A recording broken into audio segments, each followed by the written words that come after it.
There we go. All right, what's going on, everybody? Hopefully, you can see me and I can see you. That's the funny part about streaming is you really don't know if it's everything's working on your end unless you got like 1,000 people in your chat and everybody starts telling you, "Dude, it ain't working." All right, so let's look at. I'll just say hi to everybody. I mean, I'm gonna do these. I'm gonna do these live streams, obviously, if they're productive and as opposed to like my videos and stuff as more like yeah, educating, because I mean I am a business educator.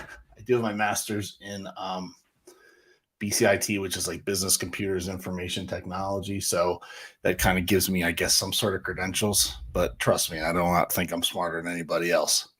I think everybody's smart and everybody has their gifts, whether that is that you don't have to be some over educated bum like myself. Oh yeah, no problem, Wildfire. What's happening, man? I listen. I When I do this stream, it's really just for questions.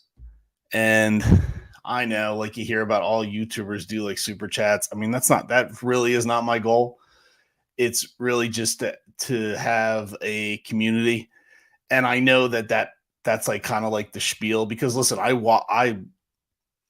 watch everybody too. I'm trying to I'm just trying to see if I can pull my chart up here.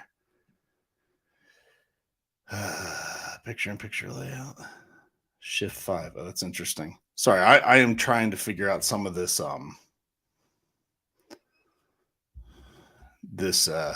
new technology. So weird. Trying to figure out what the streaming software I'm using. You get more people. I'm live on Twitter too. Oh, I appreciate it. Yeah, I mean, I'm definitely different. They say that. My friends say that about me. I think my wife says that about me. I don't really know why she likes me. She doesn't seem like she likes me that much. um, I mean, you guys get it. If you're married, it's like, why are you with me? You seem to have such a hate. um, but I mean, I guess that comes with living with people. Yeah, I told my wife, I was like, I'm streaming at 10 o'clock today. She's out like running. She's like training for a marathon. I was like, come on, babe. Like, she rolls in here at like 9:55, and then she's like, you didn't say hi to me. I didn't say hi to you. Could you give me like at least like 15 minutes to go downstairs and turn the computer on? All right. So yeah, any questions you have for me, like I would love to talk about. I mean, I got little notes that I honestly I could start the conversation. I mean, we're looking at, and I'm trying to share my screen, just have the chart up while we're talking. You guys can't see my you can't see my like chart, and I'm not gonna, trust me, I ain't doing a freaking technical analysis in what this market. Yeah, that's ridiculous. I mean, I do TA for myself, and obviously down the road, let's say we're still doing this a year from now, post squeeze, post squeeze, when we're all sitting on our loot. Um, yeah, I do just to trade and to get like to, to find my bottom. But let's be honest, like people that really like technical analysis people, these TA guys, I appreciate them. I might have some on the stream right now. I have no idea. But if it was just that easy, yeah, you play the percentages, but that's what trading's all about. But if it was just that easy, everybody would be Warren Buffett and everybody would be worth $1 billion. So I use TA in my experience. It's just like part of my tools, right? So I go by, my first rule is if I buy a company and I plan on selling it tomorrow, I plan on holding it forever. Honestly, if I get trapped. And what I mean by that is, and I always use Under Armour as a great example. It's like buy it at 7, or actually, dude, it's under $7 today, which we'll get into why that is, why a lot of these stocks are just going down. Carnival's down. All right, sorry, I'm gonna look at my chat now. Meant to be mixed with assortment of different things. Is fine. Oh yeah, TA. Sorry, I saw. I'm reading, Manny. I'm reading your thing, and it says Ta, and I'm like, what the hell's Ta? I'm an idiot. I'm an idiot. Yeah, TA is meant to be mixed with an assortment of different things as far as filing and news. Yeah, an environment. Like, what's the environment right now with technical analysis? None of the. Everything's fake. Like, everything's fake. Like, there's desperation on their end because they're crying in their soup. They're like, I lost $1 billion today. Meanwhile, we're really crying because we're like, we're losing thousands of dollars. We're losing thousands of dollars, and it hurts us more than it hurts them. But that's just speaking from my perspective. Maybe it does hurt them. I mean, maybe I do believe that Citadel is going to fall. I do, because I don't know how you get all wrapped up. But let's be honest, if it falls, this dude doesn't have Miami Boy doesn't have stuff packed away in the Cayman Islands and in some random house on a mountain in like the Ukraine. I don't know where all this where these guys hide their money, but I'm sure they're hiding it. I would too. If I had like $20 billion, I certainly wouldn't keep it in the same place. So that's that part of it. Yeah, Wild. It's funny. Like, we all have these like names like Wildfire, and like, I would be on this chat. I'd be Stock Mafia. So it's like, I'm gonna like chop your name up like I would if we were friends. I'd be like, yo, Wild. But yeah, Belize or Dubai. I always find Dubai to be a funny one now. Yeah, I'm just going to Dubai. I'm like, who goes to Dubai? Like, who does that? All right, it's cool, but I don't know. It gets. I mean, when I've been to like Jamaica, I'm kind of scared. So I'm like, I don't know. The Dubai, just the thought of going for Dubai is kind of scary. All right, so yeah, let's get into the stock stuff instead of me talking about side silly nonsense. I guess that's the entertainment part of this whole stream. And I would love to find out why I can't share my screen right now. Except for my big noggin on the screen.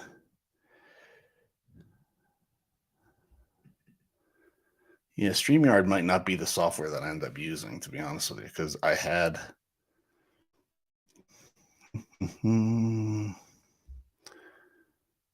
See, I'm in solo layout. So I want to be in. It says press Shift and 7 to put this in. Sorry, guys. And it's not working. It worked last time. Ridiculous. All right, so that's cool. So, yeah, put any questions. Let me see. Wild believes sure, but it takes a minute to figure it all out. Yeah, streaming is weird. Like, not weird, but like you think it's easy, and then when you go in, it's got all this like, oh, you have to upload software. So just give you experience if you're ever thinking of doing this. And let me just tell you why I'm here. One, I mean, is everybody people that you've watched? I mean, I know that we all watch Trey. I think we all watch Lou, no matter how we feel about him. I don't know if there's anyone else that you watch. I got to be honest, and I am going to be honest. And it's nothing against anybody, especially if it's your age. But I have a son. He's a teenager. I'm not going to take stock advice from him. And it's not that he's not a smart kid. It's just that the life experience part of trading and knowing what a business is like and what a corporation does, because fundamentals do matter, especially when you're buying a stock. Because if it's a strong stock, let's be honest, it's not going to get shorted. Apple doesn't get shorted. Amazon doesn't get shorted. I mean, yeah, there's short interest on it, but that's like funny business. That's all short-term little plays that probably go on for a month or two at the most. But the Toys R Us's of the world, we kind of all know that was heavily manipulated, and probably if Toys R Us was around today, it would be a meme stock. So okay, so you got dude, Bigum's is it's fun. I think about him because I watch him and he teaches me a lot, and then some of the stuff that he shows, it's like I know that already, but I think to myself, because how popular it is, and he's like a wild man. I was like, dude, if I went on YouTube and if I was like, let's just say a little bit more popular or whatever, or maybe had been around longer, he'd rip me for like stealing his information. And I'm big, and what I bring that point up is like I'm big on Bigum's. He's just funny. But my point is, one of the things that I agree with him wholeheartedly is, and this is where I'm trying to teach everybody. And if you like, dude, I already know that, then I'm not teaching you. I'm just talking, right?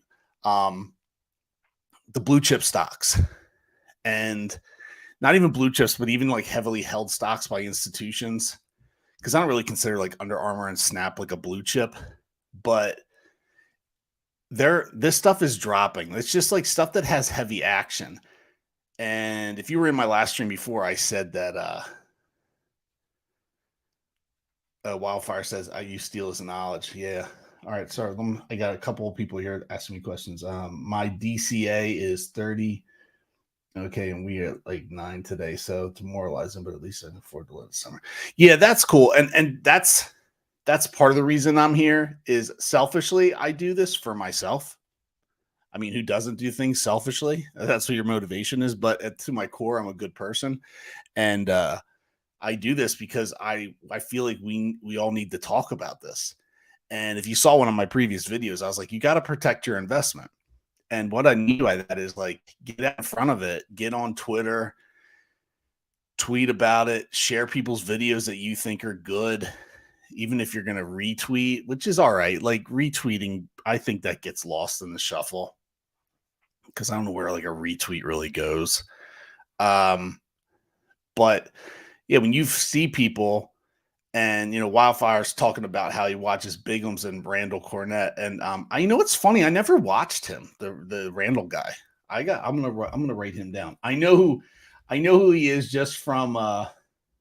He made that phone call. He made that phone call. I can't remember who he called. He called like Fidelity or TD and did something. Oh, he got like customer service rep. That was actually pretty funny. Oh, he's wicked smart. All right, I'll watch him. He'll teach me stuff. See, that's the thing too. Like, I think right now is you got to like put stuff in like your toolbox, and to protect your stock and to protect your investment. So if we're going to use me as an example. It's not anything. Well, it's whatever. I mean, it's so funny when you put yourself out there, like you start getting ripped on, and it's like, man, like if I was like not confident in myself, these people are hurt feelings. I think that's why Trey is like hitting a wall, because he got famous so quick, so fast. He almost like, nothing against him. He does good stuff, but I mean, he's changed for me. He's changed. So I don't like him as much as I did before. I don't know how you guys feel about that, but I feel like he changed a little bit.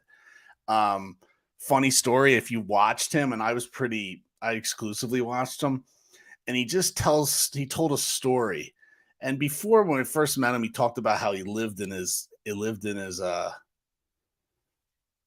Spence, right? Froggy Stonks. He's good to watch. He's another one that he gets emotional too, like where he's like, I'm leaving YouTube. And then he hadn't posted for like a week, and now he's back and saying, thanks for following me. He was first. I fell out about 6 months ago. He was my first, but I fell out about 6. Who was your first? Trey or Froggy Stonks in terms of Wildfire, in terms of who you follow?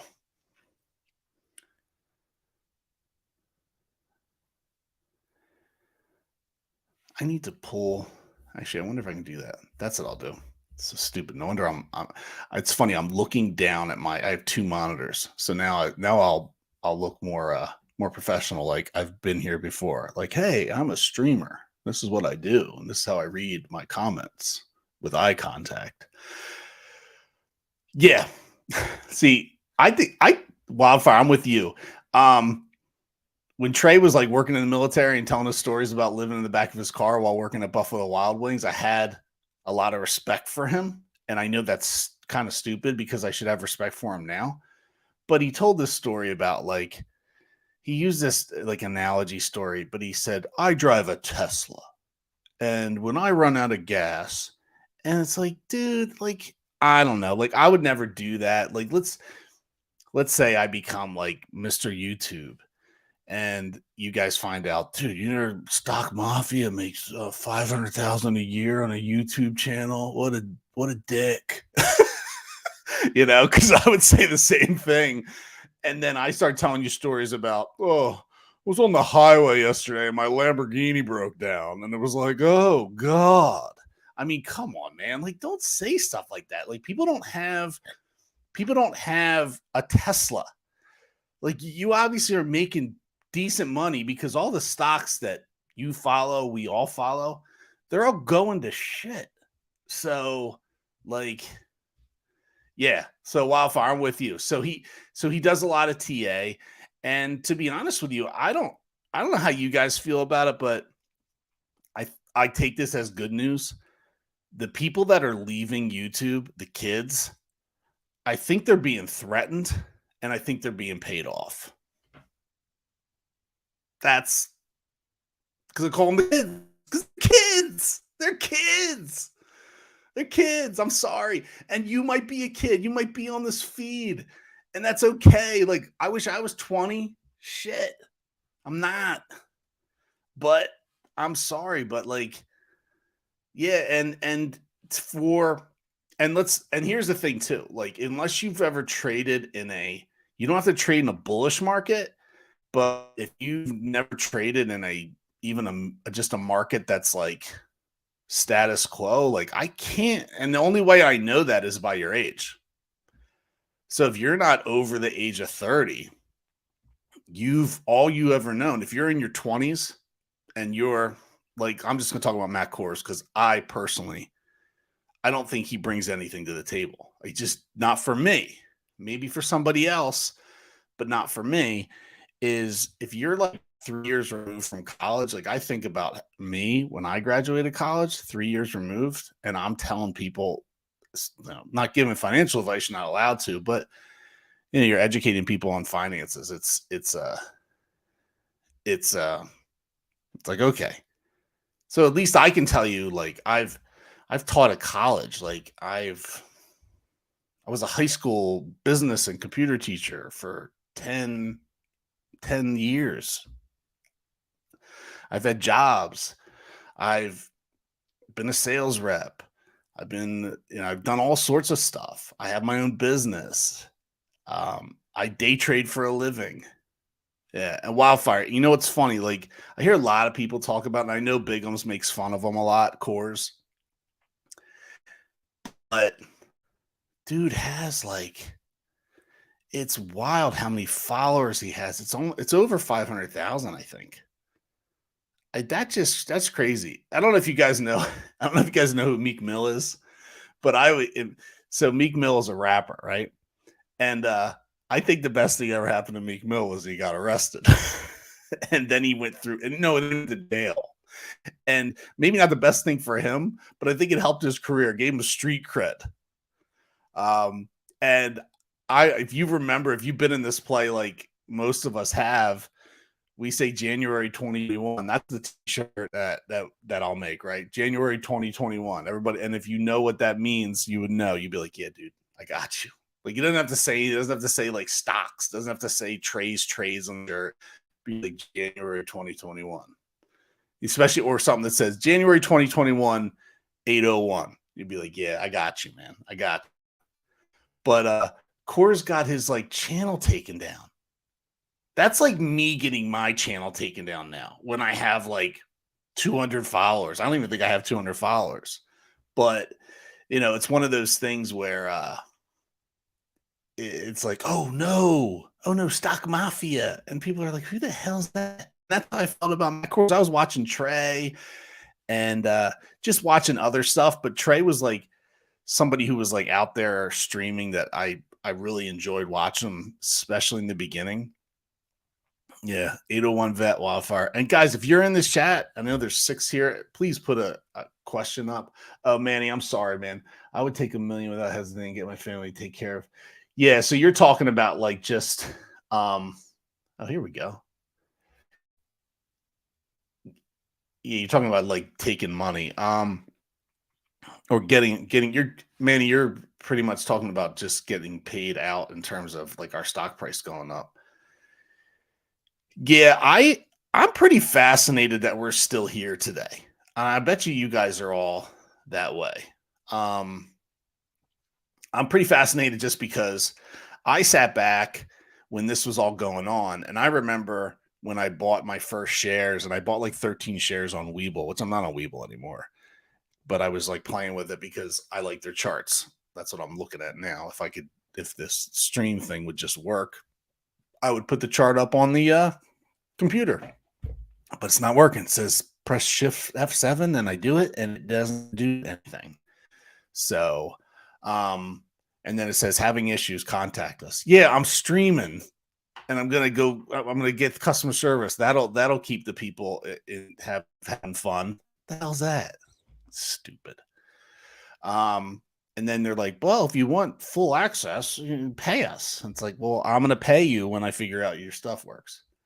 Sorry, lost track. Yelling at customer service that I haven't even talked to yet. It's my life. I talk to myself. That's why I'm doing this.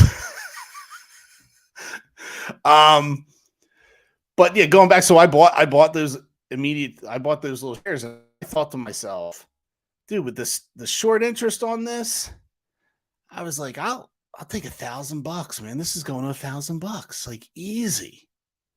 And my friends were like, yeah, we could go higher. And, everybody was talking about 500K and 100K. And I'm like, well, if it shoots up, just the trader in me, I'm like, I'm out. But I'm not talking present day. I'm talking how my mindset was 2 years ago. And then as things got going, I was like, they're not gonna delist it, but they're gonna make everybody whole. And that's how I felt in the beginning. I was like, there's no way. They're just going to say, here's $500 a share or $300 a share. Everybody's going to get pissed off because we all wanted 500K. And they're going to be like, sorry, have a nice day. But that's the crazy part. They didn't do that. And they haven't done that. And now they've kicked the can so much down the road that I don't think they can do it. I don't even think they can give us $50 a share without like really hurting something that they hold dear to their hearts, whatever that is, whether that's $2 trillion or something. But that doesn't mean that this can't happen, because it has to happen. Because when you look at the big picture of this whole thing, and just to let everybody know while we're in streaming, and they dug a huge hole, like a hole like just so big that it's just like, greed's funny, man. But the funny thing is about greed is like, you got all that money, like you got Bezos money. Money don't mean nothing if everybody else is living in shacks and tents near rivers or shanty towns. Like, it means nothing. So you could have all the money in the world, and to be honest with you, I'd be scared if I was a really, really wealthy person right now. If anybody ever see those movies, crap. No, I can't. It's off the top of my head. Where like for like 2 days you can like kill everybody. What's the movie? That's what I would be worried about. That people would just come and get me. Like I'd have like 6,000 people at my front step being like, yeah, you're gonna die. I mean, like that's what I would be afraid of. Yeah. Oh yeah, we're here. We're here to. Oh, by the way, my name's Darren. If you guys don't know that yet. Oh, it says Stock Mafia by Darren. Way to go, StreamYard. Thank you. Your screen sharing doesn't work, but you sure do know how to post up my little cartoon with my name in it. But that's what I'd be afraid of. That they would they would be sitting on my front step, just like saying, "I'm coming to get you." So I'm gonna look at the prices right now, and I'm sure you guys are following as well. Like I said, I apologize for screen sharing; it's not working. Ape 289. I don't. I'm suspect that Ape's gonna go down below $2. Not financial advice, but because the purge came into my head. Yeah, I'd be afraid if I had gazillions of dollars, I would be afraid of the purge that somebody would come get me. Um, in that respect, especially in this environment, because like I said before, I mean, I jump all around, and I think that makes me semi entertaining and probably more frustrating. But I just think that, and Wildfire's talking about how they dug too big of a hole with what's good and what's going on right now, and that's why I'm kind of doing these streams. And Red is good right now. Like, let Ape go. Like, honestly, like I know it sounds crazy, and I know everybody's gonna be like, "Go to you freaking nuts." I'm gonna watch my portfolio go to crap, but like, I don't know, like, just like get Ape go to 50 cents. Send the AMC down to $3, because if it gets that low, we're close. Like, we're here. Yeah, Wildfire, same thing. The Firm, Tom Cruise. If anybody's ever not seen that movie, I mean, we're talking. I know now, Wildfire. I know that you're over 40. If you ever saw that movie, he's like a high-powered lawyer, which kind of like Wall Street. Like, they hire the best out of these schools, and they're like, "Hey, welcome." And you're like, "All right, let's do it." Yeah, we're criminals. And you spent your whole life being really, really smart. Well, now we're going to use all your smarts because we're going to do some crime. And I feel like that's what's going on Wall Street. They hire the best of the best from MIT and Harvard, and they're like, "Yeah, write these computer programs," and you start writing them, and you're like, "Wow, we're doing criminal stuff." And your name is now Dave Lauer. If you don't know Dave Lauer, he's a former Citadel employee / whistleblower / should be the head of the FTC. You should follow him on Twitter. But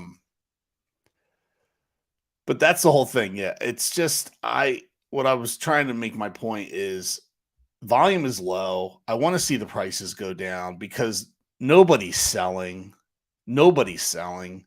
And I'm here as kind of like your stock therapist. I should change the name of this channel like 16 times, kind of like the way Lou does. But his stuff doesn't make any sense. Right now it should be called stock. Right now it should be called therapy or stock therapy or therapy mafia. Probably stock therapy. And then during the squeeze, and when things are hot and we're trying to buy and sell and looking at and doing fundamental analysis on companies, then it's stock mafia. And then after squeeze, it'll be called money mafia. But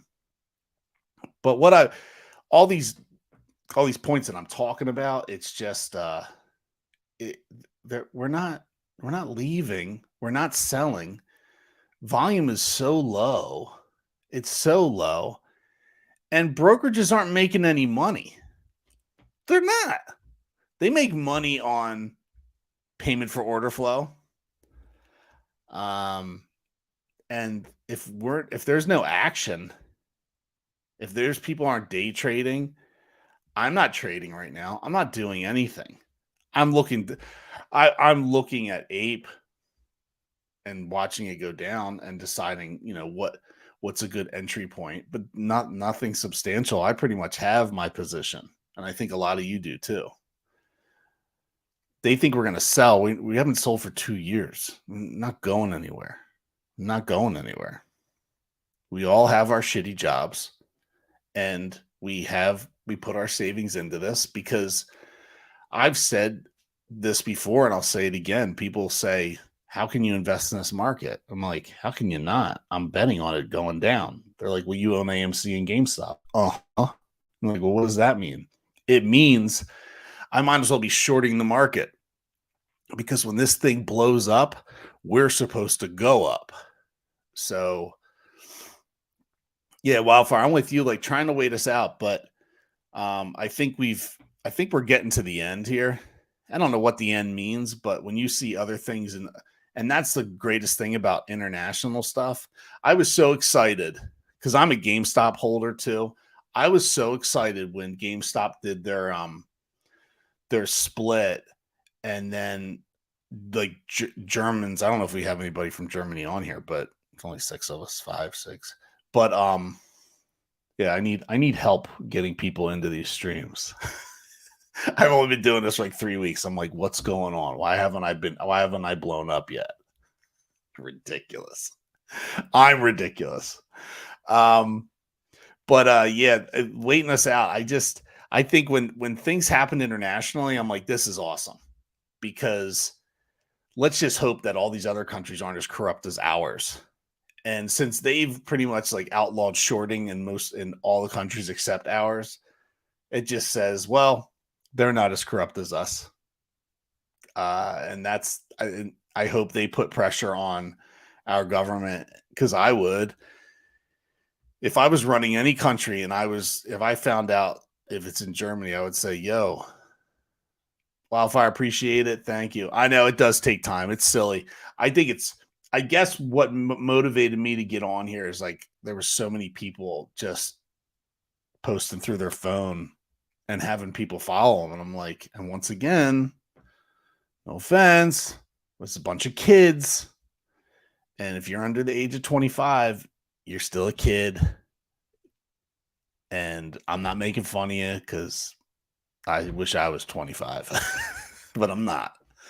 But it's hard to jump in on this. I think a lot of people, because younger people are getting in on the apps and I do everything on my phone too. So I mean, even using my desktop computer, when I set up the YouTube studio, I literally hadn't been on my computer for like a while because I wasn't trading, so I was just looking at my phone all the time.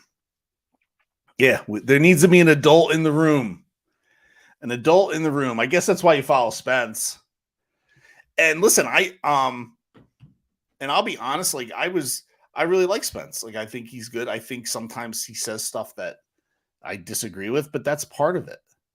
But sometimes he puts out stuff that I didn't know about or didn't think about. And that's I think that's part of like following people. It's not like you don't go buy a stock and be like, I only listen to the masked investor. Because man, you're gonna get stuck because you don't know his background. You don't know what he knows, what he doesn't know. And a lot of guys that get on here, they just read Twitter.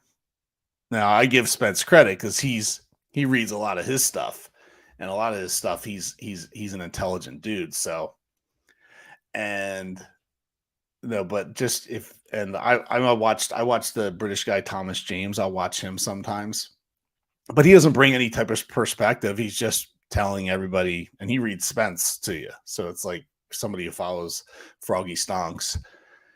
He'll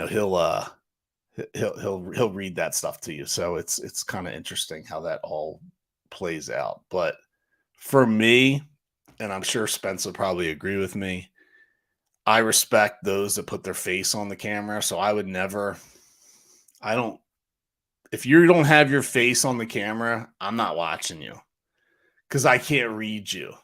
So if I think you're shady, and I know Bigums has his enemies, but he doesn't put his face on the camera. But the thing is, he's so freaking smart, and he's so freaking smart is I'll give him a pass because I don't really think I mean, it would surprise me very much if post squeeze that he's still even posting anything because he doesn't do anything for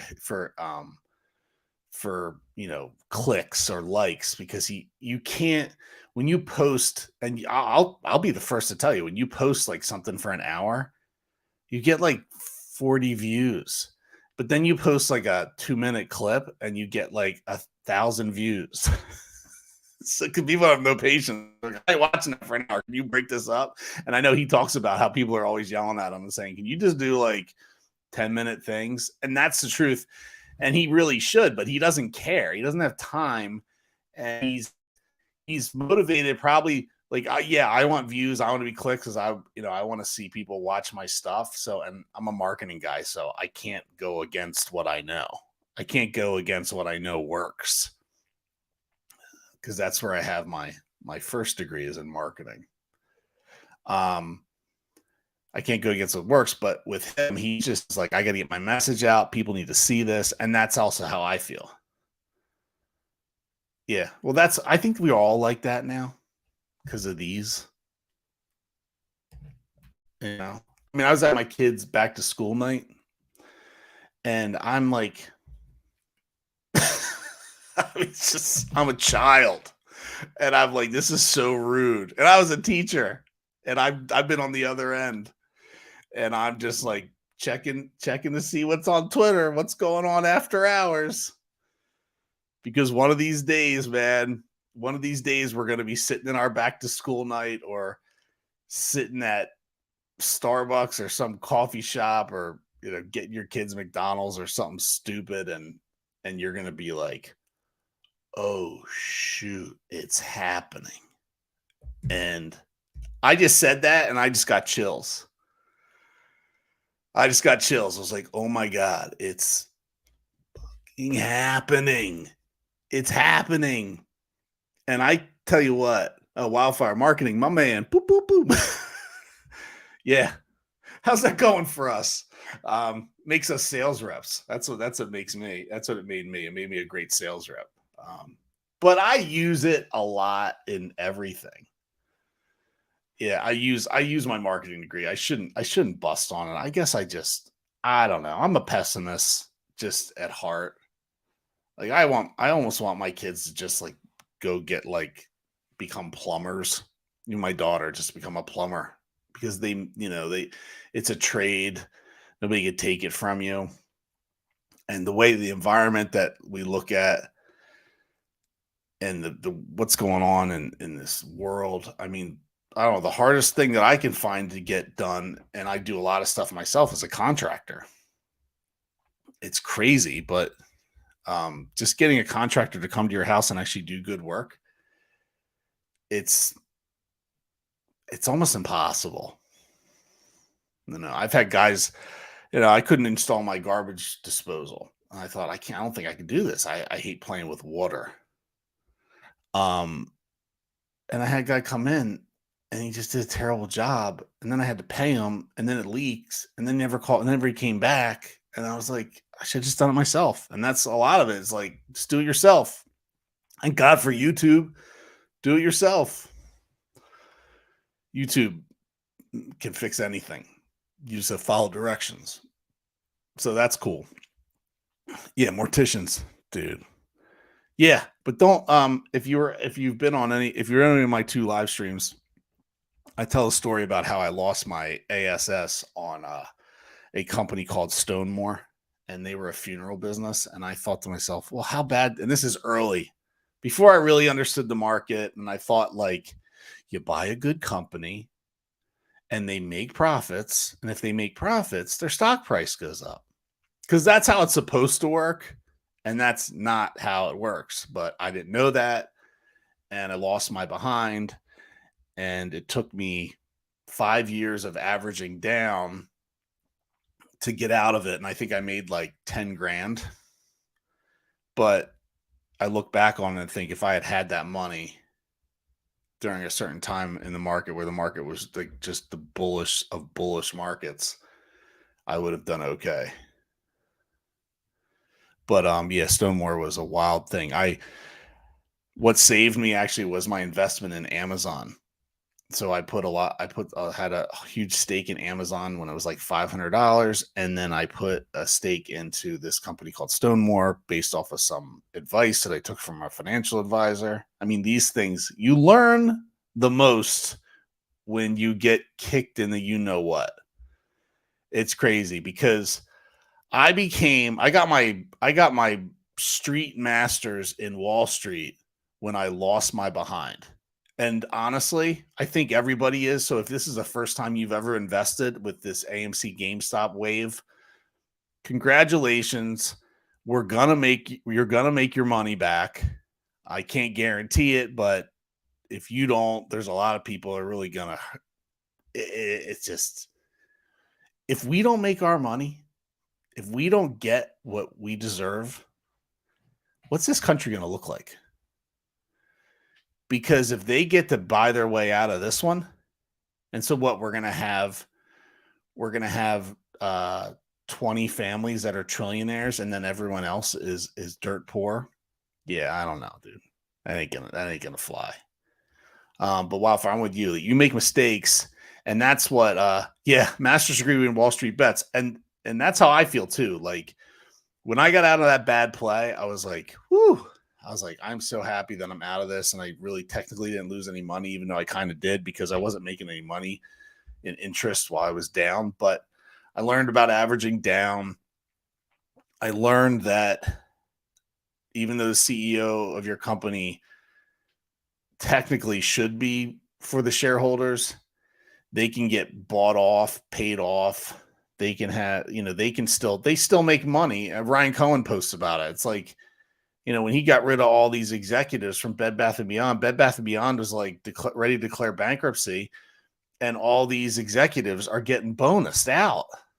It's like, what the hell's that all about? Wild stuff. Yeah, the ape army is too big. So let's get to stock therapy now. Stock therapy / mafia. They need us in the market. They need us, or they don't make any money. They need action. They need us to make trades so they can make pennies on our trades. If they don't have us, they won't make any money. And they're stuck between a rock and a hard place, and they're acting like a bunch of babies by not paying us, because they're not going to get out of this. They're not going to get out of this. We're not going anywhere.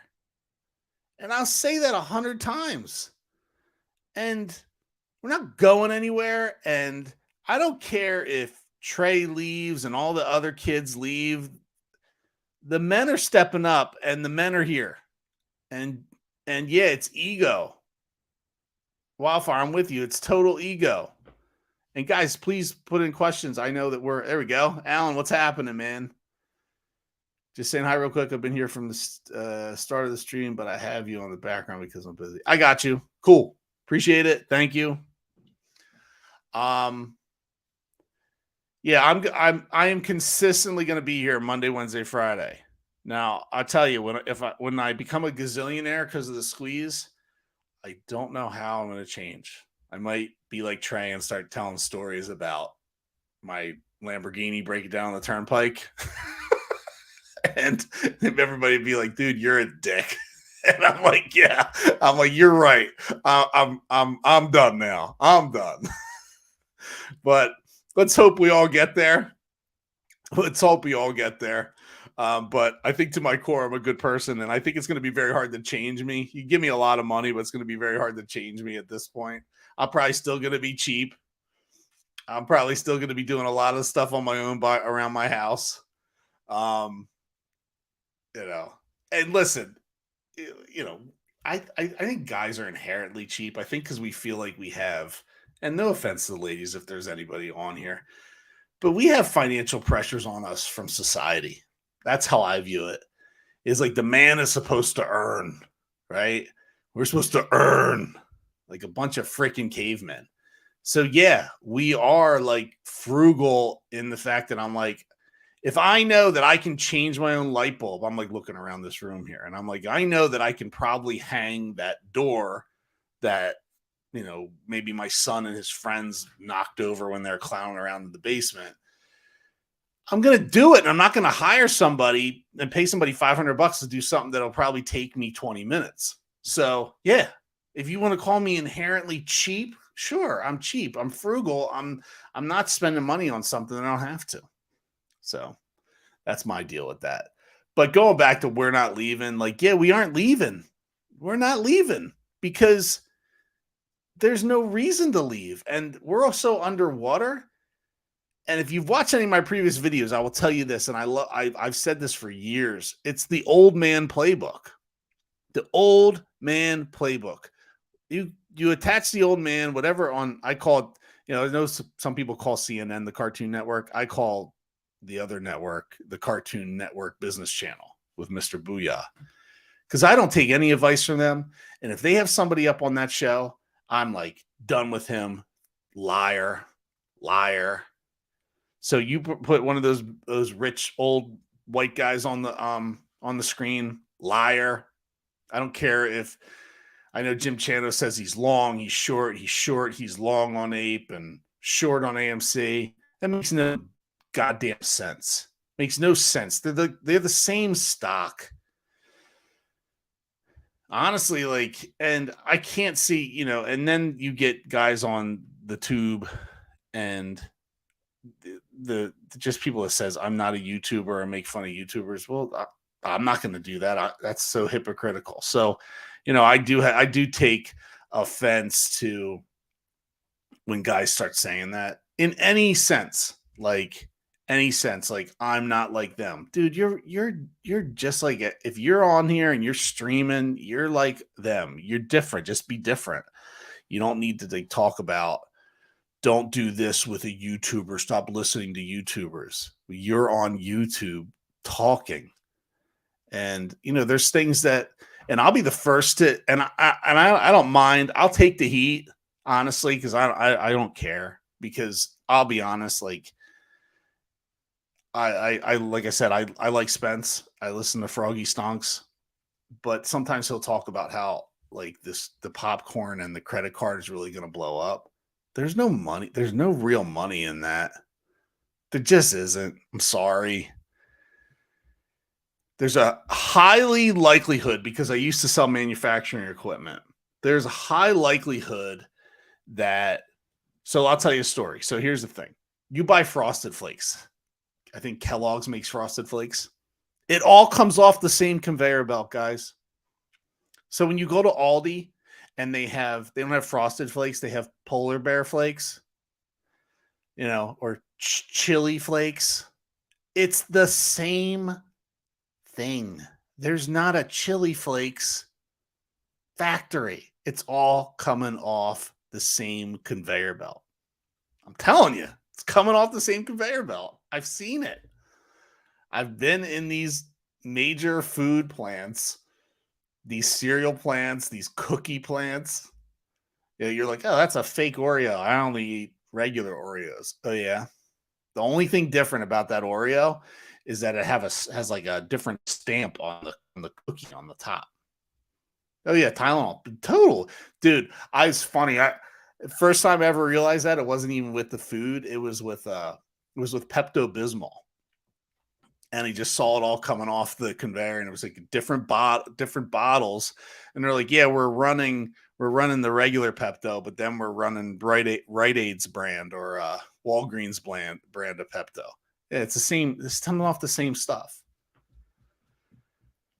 I'll tell you guys a funny story. I love this story. It's one of my favorite food stories. Is coffee companies were trying to figure out what to do with like their coffee dust, because when they grind the beans, there's so much dust, it gets in the dust filters and stuff. But when it's all said and done, they do a run. Say they make 20 tons of coffee a day. They have all this dust in like the dust collectors and stuff. And they were like giving it to for like soil, because that's where everything goes. When it's all said and done, even our sewage is ground up and dried, and next thing you know, it's potting soil. So wear gloves when you're playing with potting soil, because it's human sewage. It's being honest. Not 100%, but it's in there. So doing this coffee dust thing, and then somebody figures out that if they make a machine and put it in a little cup and press it real hard, you'll be able to get a cup of coffee out of it. And that's how the K-Cup came around. There you go. Oh, oh. Yeah, I guess I'm not talking about like organic stuff. I'm with you. Yeah, Wildfire's just talking about Kroger's has a plant for all their generics. Oh, I'm sorry. I'm thinking planting soil. Yeah. So it's just, yeah, I mean, I'm sure there are factories that make their generics in different places, but just so you know, like the big boys, they also make generics and sell out because it's another revenue stream. Because there's some people that won't buy name brand stuff. So if you're Kellogg's, you're a damn fool if you don't get some sort of generic thing going with say like giant supermarkets or something like that. Um, and that listen, we're talking about stocks, we're talking about making money, we're talking about analyzing data. I mean, we're if we could sit here and talk about AMC and let me get rid of this. We can talk about AMC and Ape all day, and you guys just ask me questions or what. If you want to my perspective, I would, I'm here to listen. I'm here to. That's really my goal is for these live chats. Yeah, I want more people in the chat, and that's really up to everyone else to decide if they enjoy doing these on a weekly basis. But I do feel like it's kind of funny. But I'm like, oh shoot, I think I have an opportunity here because of my timing of doing this and the fact that I don't know. Everybody can tell me what do you think's going on? Why are people leaving? Anybody have any conspiracy tinfoil hat? Why do you think people are leaving in terms of like Trey saying, I'm not talking about AMC anymore? Why not? Like, what else? What are you talking? What else are you talking about? There's a lot of guys that just, and even like, they're all kids, but just posting like, I'm not talking about this. What is your perspective on this? Whew. I tell you what, man, I'm obviously I can't give, and you know this, I can't give you like buy sell, but I'm looking at when I look at Tesla or I look at anything in the market, everything scares me right now. I think it's the safest thing right now, I think, is to stay into cash. I just think I think it's cash time. Because I don't know if we're done. And I think even when and if and when everything goes down with the AMC GameStop meme stuff, I think then there'll be opportunities to get stuff. Yeah, you're saying YouTubers are scared legally. Yeah, I don't know what that's about. Like, are they getting an email or a phone call? I would love to be threatened like that. Like, I would love it because I would love to pursue that.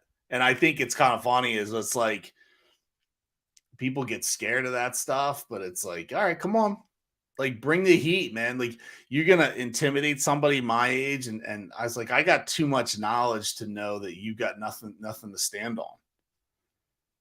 And to be honest with you, what am I doing wrong? I'm a business educator. I'm certified to teach business. What am I doing wrong? I don't tell people to buy and sell.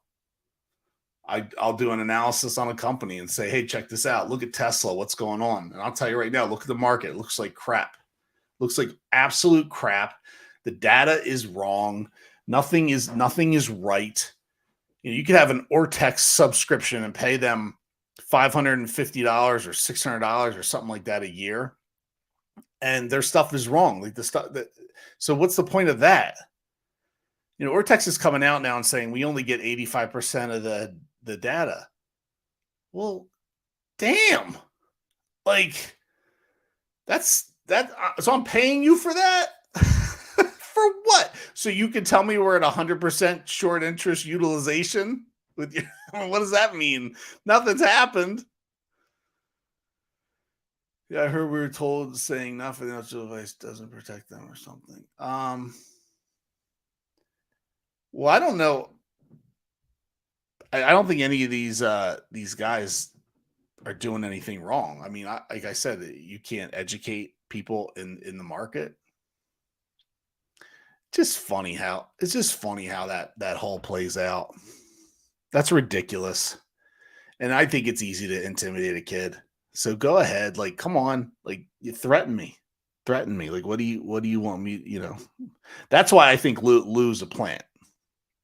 Like, I think he just because this GTII thing, and if you've got into it and made money, awesome. Awesome. You took a huge risk because he's pushed other stocks before and they've all gone to crap. But now he's acting like he made everybody millions of dollars. And I don't think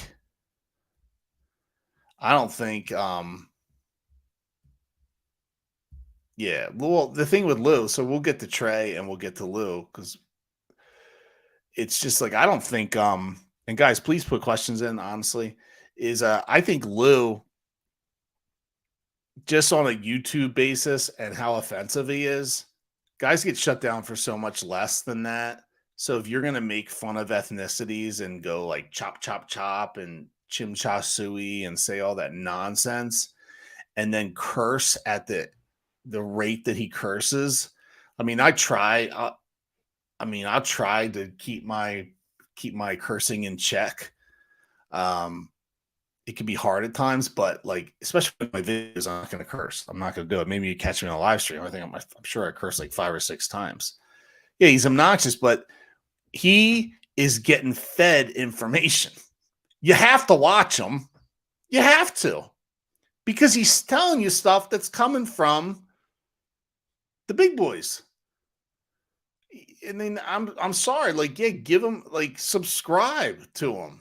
I mean, I know he's making money off of you, because he's got you don't make money on YouTube unless you get like a huge following. So, but he now has a huge following, and so does Trey.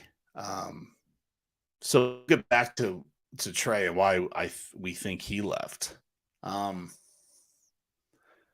But Lou, I just can't believe that, because he never gets shut down. He never gets taken down. Nothing ever happens to him, and he just gets away with all the stuff he said. And I'm telling you, if I did what he did, they'd kick me off. Yeah, listening to him isn't paying him. Yeah, I agree. I mean, he's got like a book deal, and then he's the other one. Like, I'm not a YouTuber, dude. You're a good YouTuber. You post 7 videos a day at like 3 minutes a clip. Like, that's how you do it. That's how you do it. I'll never do that unless I have stuff to say.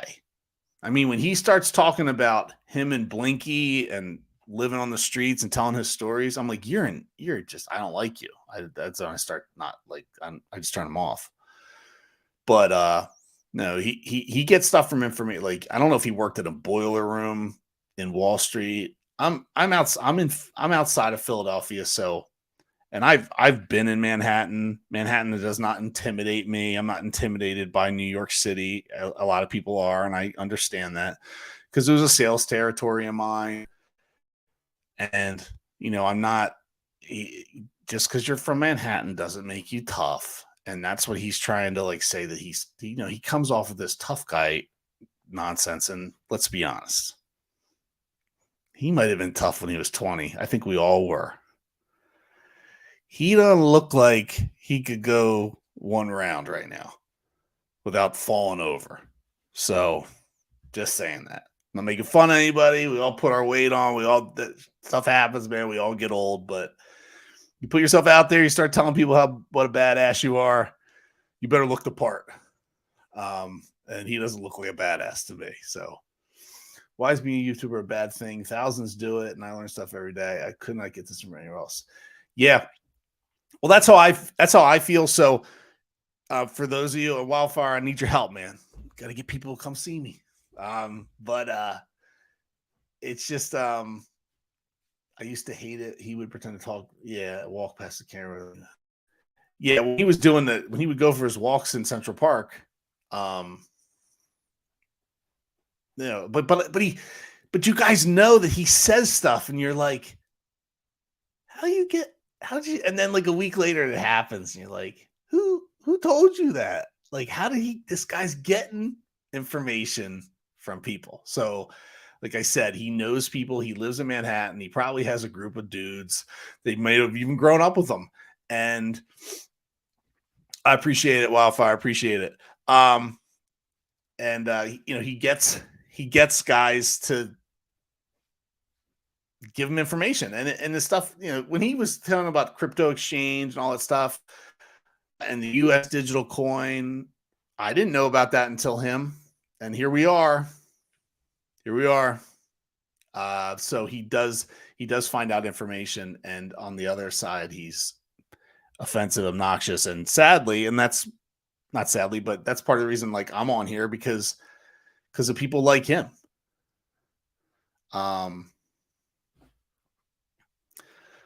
Because I'm like I want there needs to be people that have perspective and talk to everybody and answer questions and let everybody know. Yeah, here's another thing with New York Angelo. I have a hard time understanding him. It's I think one of my skills is communication. I could literally, and I think this is cool for me. I could literally speak in front of a million people. I could do a speech at a full football stadium. I've never done it before. I just think I could. I've spoken in front of a lot of people before, and I think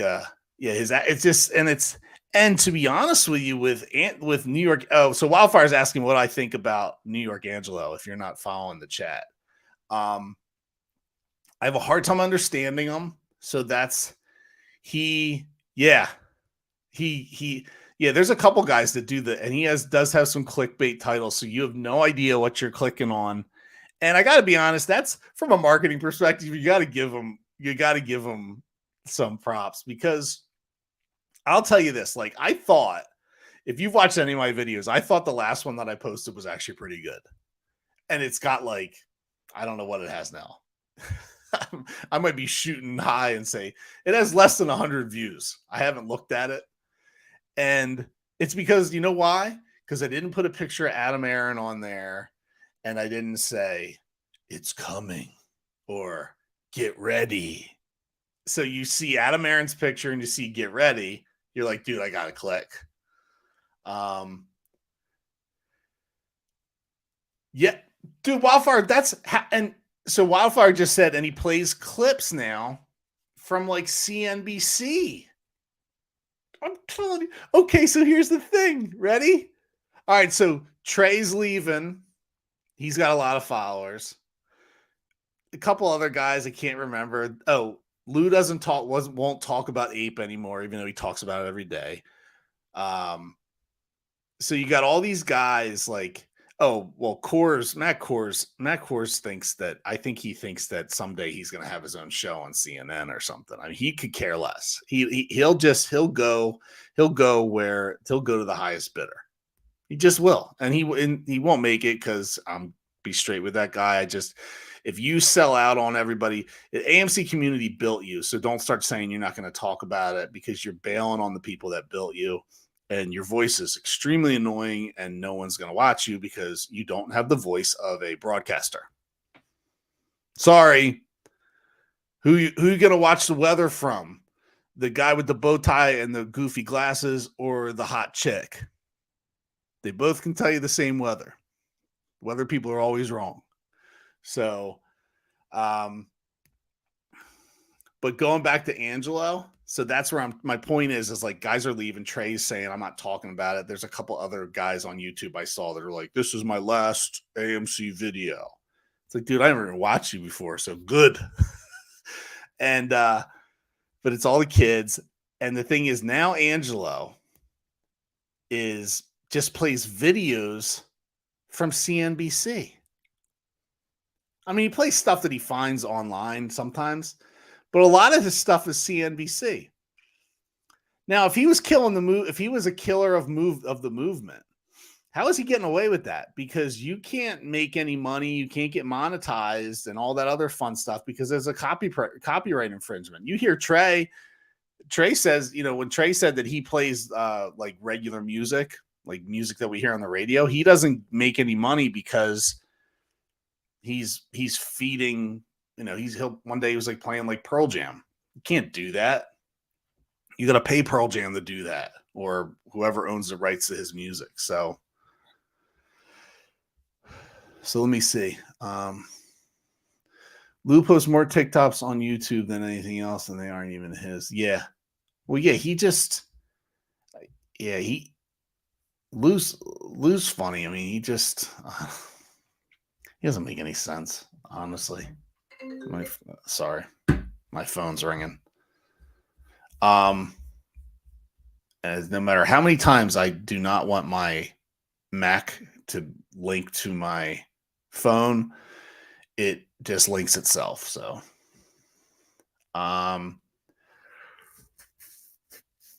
what were we talking about? So Petty is a baby. He loves crypto. We talking about Lou with the crypto? Yeah. If you watch it, like watch my other videos, am I scared of GTII? Yeah, because I feel, and I think there's a lot of people that feel this way, is how come GTII is able to run and people are saying, yeah, they're releasing dividend, they killed the shorts. Dude, you can't kill the shorts. We see what they do. If they're letting that run because they're letting it run. Like everything is, well, they would just, if they were losing their butt on that and weren't making money, they would just dark pool that thing. They would dark pool that and just drive it down. So yeah, congratulations. Like if you made money on that, that's awesome. But I think you're risking a lot until they make changes in this market. I mean, and I will assess that. We'll assess the market. If you're with me, because I'm not going anywhere. I actually enjoy this. I actually like talking because, guys like Wildfire, guys like Alan, like if you go in the comment, and I understand like if you can't comment because maybe you're at work and you're just listening, and that's cool too. But don't be afraid to put yourself out there. I mean, if your name is, I always use the word Mr. Mustard. If your name is Mr. Mustard, who cares? I don't know who the hell you are. You know me. So let me see. I see GTI everywhere. Someone's pushing. Yeah. And have you noticed I don't know if you guys noticed, but on YouTube, even on my feed, I had like some really like old guy talking about GTI. And I was like, I never saw this guy before. And I was like, where'd he come from? And I didn't check his followers. So I didn't do any follow up. It had like 900 views. So I thought that's a pretty decent amount if you're like brand new and never seen you. But that's suspect. Let's be honest. I mean, anybody under the age of, say, I'm going to top this out, 55 that's getting into YouTube. That's surprising.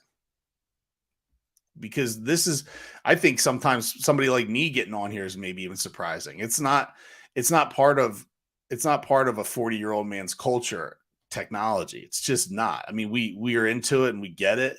I appreciate it, man. Yeah. I hope I give, and I want constructive criticism. I expect to be made fun of. I get that. People will say, I had a guy tell me that I look like Jim Cramer's son. I was like, all right, look, whatever, dude. Like, I lost my hair, man. I don't know what happened to it. Just fucking left. It left. I turned 40 and it jumped off my freaking head. And now it's like, if I let it grow in, man, it's like a bad lawn. Like I got like spot. So I just try to keep it down. And it looks like I got like a 5 o'clock shadow on my head,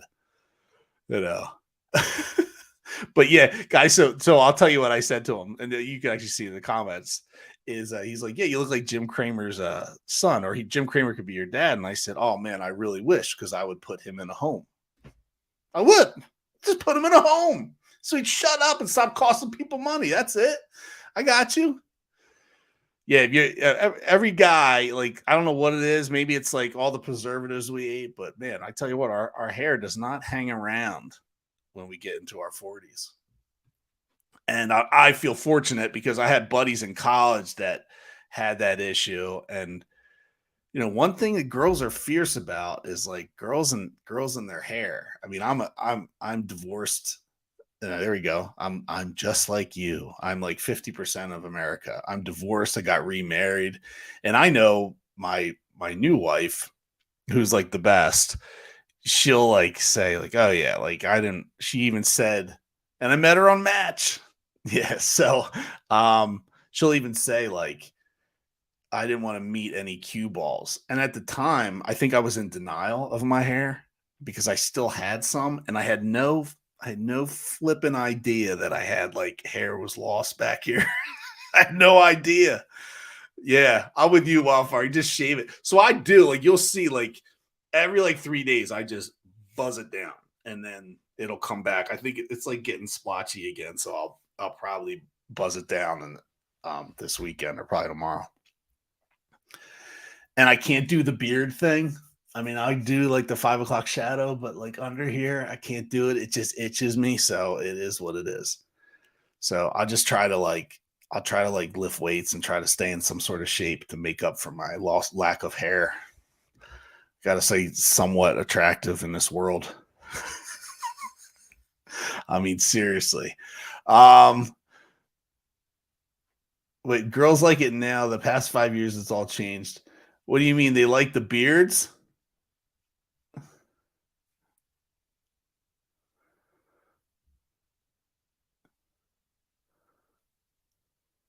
Hey, dude, well, I'm sorry, but comb overs freak me out. I'm like, I don't know who my son watches all these wacky guys on YouTube. And if you have kids, like if you've ever seen Flight Reacts, the guy's like crazy popular. Like you look at his chat thing and it's like a Rolodex. It's just going bzzz, like people saying stuff to him. And I'm like, why even bother? Why even bother? And then they like super chat him and send him all his money, and he doesn't answer any of their questions. It just keeps buzzing. But it is funny. So my son and I just always say when we see somebody who's like holding on to their hair a little long, we just go bald, brah. Go bald, brah. Because that's what that guy that watches. So, I guess that keeps me cool. I mean, when you're a high school teacher, you got to stay on top of your game because you will get eaten alive. When it comes to like staying on top of pop culture, because the kids will kill you. So that's one thing I can banter and talk smack with anybody. And how did I get that good? It's not a skill. It's not a skill that wasn't learned. To teach high school for 10 years and deal with teenagers. And you want to get respect, you got to disrespect. That's how I roll. Alan, you're in the UK? What's going on over there, dude? Alan, you are the official international reporter for Stock Mafia. You are the official. So you gotta come on, brother. Give it to us. You want if I could if I actually knew how the heck to use actually I don't think I can do it anyway, but if I knew how to use this streaming software and I was actually paying for it right now, which I'm not, because I don't know if I really like it. I might do something else, something that's more Apple Mac friendly. Yeah, that economy is. So what's that whole deal like? We're hearing all about BlackRock threatening to halt trading, and I'm like, is that a bad thing? I mean, they do it anyway. They didn't want the economy to just go full zero. Yeah, Alan, we need you, man. We need you. You're giving us the scoop, man. Anybody else? Alan's. Well, you have to talk to Alan first. I'll send you to Alan. He is the official international reporter. Alan, I'll write you down here. So if you never come back in my feed, you'll get you'll get fired.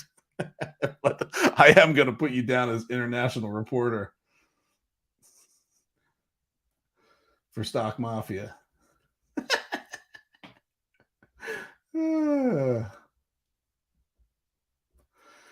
It is funny. It's like a cartoon world. If you guys ever experience this, and to be honest with you, I would think like when you start off, you get to know people, and my memory is like a camera. I'm not like a good book reader kind of guy. Like I suck in school. Like at least I used to when I was really younger. I just couldn't get it. Nothing would get into my brain. I couldn't read a book. I wish they had YouTube back then. I would have much rather. I would have had a 4.0 through my whole life. I ended up when I went back to college when I was 27, and when it meant something to me, that's when I never got a B. But before then, I didn't even know what an A looked like. I couldn't even write it down. It was never on any of my papers. Um, but if they had YouTube back then, I could have like got my education through YouTube.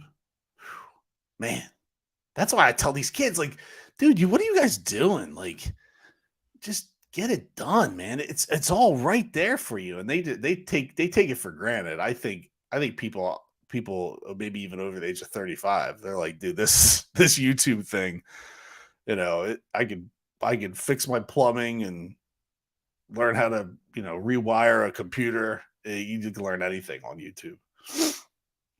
Yeah, Alan. Well, Alan. All right, so let me see. You're telling me you appreciate the press credentials, but you need to bring stuff to the table, dude. All right, so since Truss became prime minister, she tanked the economy. Yeah, but that's BS, right? I mean, that's just silly stuff. Like, that's just hating on her. Now, I don't know where she stands and what her stance is. Okay, Manny. So here's the thing. While Alan's still trying to break the story, 6 months in London. Oh man, Alan. So you're a plant. So you're the stock mafia plant. So you're an international reporter with a United States perspective, or are you not from the U.S.? So Manny's asking me about options and what my strategy is on options. Okay, so here's the deal. I'm a full-time trader. I just am, but I'm very risk averse. I don't trust options. I don't play them. I read them to the point of what I think I know about them, but let me tell you why. And this should be a video. I should actually make a video on this. Maybe this will be the video. I'll clip it or something. Casinos, let me tell you a story about casinos. Casinos keep the lights on. They're able to pay their entertainers to get people through the door, keep their carpets fresh, have free drinks. And you know how they pay for all that stuff? They pay through slot machines. They know how much they can make on slots. They know how much the payout is. They control it because it's technology. They can just turn the button and say, we're only going to give out $100,000 in winnings today, and we're going to take $900,000 in profits. And that's how I feel about options. I feel like, and I feel like when the action gets heavy on a certain number, the market makers, because they're making the money on options as well, and they're the ones that have to pay out, they're turning it down. And that's why every Friday, especially when we were trading 2-3 years ago, even 4 years ago, are we just being found? Yeah, Sean, I'll answer your question in a second. So I have a perspective on that. It's just, so that's how I feel about options. I just think, and especially in this market, it's too risky. It's too risky. I mean, you can bet this, you can do the SPY and bet that it's going to go down. And I do. I love when my wife says, well, you just gamble, you invest in the stocks. Well, no, when I invest, I'm an investor. If I play options, I'm a gambler. That's my perspective on. I don't know if anybody feels differently about it, and you can. I have my way of trading. Everybody has their way. Some people are heavy TA, technical analysis. Some people are heavy that they just go long on companies. I go long on a company in my mind, and I'm short with my profits. I don't short stocks. I'm always a bull. I don't know how to think backwards. I don't know how to think about, oh, this company's going to die soon. That doesn't make any sense to me, because for me, I think about a CEO. Most CEOs would want to have success. I would think so. So, yeah, Sean, Lou's funny how we're going to have our run. Like, dude, I want our run. Like, especially on Ape. That's where I'm standing right now. If I'm bullish or optimistically bullish, I want Ape to go. So Ape right now is at, how the hell they have it? Weeble has it green at 291. Did we open? Oh, we opened at we opened at 291. Whatever. Sorry, I can't share my screen because something's wrong with my streamy thingy. I wonder if I do this.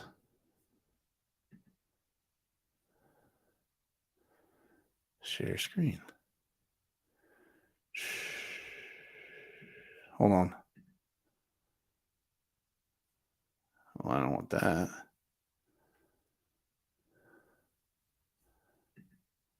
Here we go. Sorry, I'm trying to figure out. No, I'm not doing that. Hold on. Sorry. I was just trying to see if I could share the screen. I got to figure that out later. Yeah, Lou's telling us we're gonna have a run. I mean, I'm waiting to see what happens with Ape.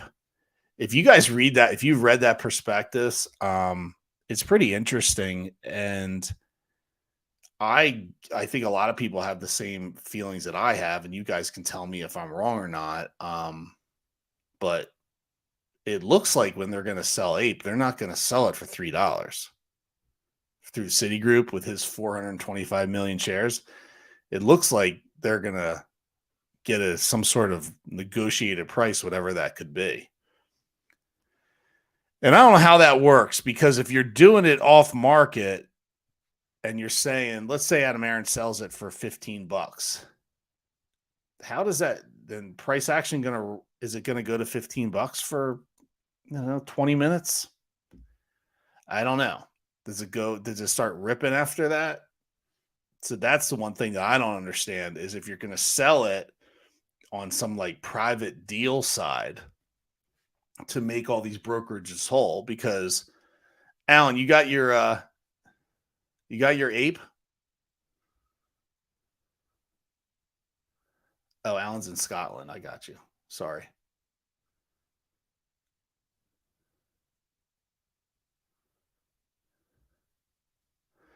Oh, all right, Alan. Sorry, I'm reading your stuff. So Alan's, he's got like a more like an international perspective, which is really good. I mean, this is awesome. I mean, I gotta be honest with you. Like, no offense to my Patriots, but we all know what's going on in the United States, but we don't really know what's going on around the world. And that's been my thing, is when stuff started getting crazy around the world, I was like, yes, because nothing's happening here. Everybody is complicit. The SEC is not helping us. Our government's paid off. People are getting rich. You see Fauci? Dr. Fauci, how does he end up making more money during COVID? He was working for the government. And he didn't make more money like he got a raise. His net worth went from 5 million to 12 million. Did I miss something? Are people reading books anymore? Was his book a #1 bestseller? I mean, who buying books? I mean, not that you shouldn't read. I get it, but it's a different time. His net worth went from 5 million to 12 million. I'm sorry, man. I don't know what's going on. I mean, are USB sticks being passed around that have cold storage crypto on them, and in them a little text message that says buy Microsoft options? Because that's a funny thing. It's funny, our politicians are, and I just said to I don't know who said it in the chat. I'm going to see. I said it to Sean. I said I don't play options, especially now in this environment. But man, the United States politicians, they are some of the best options traders in the whole world. The most dangerous game to play is options in the market. Whether you're good at it or not, that's the most dangerous part of it. The easiest thing to do is buy and hold. That's the easiest thing to do. And then sell it when it gets at your price. That's the easiest thing you can do. The options part of it, that's something else.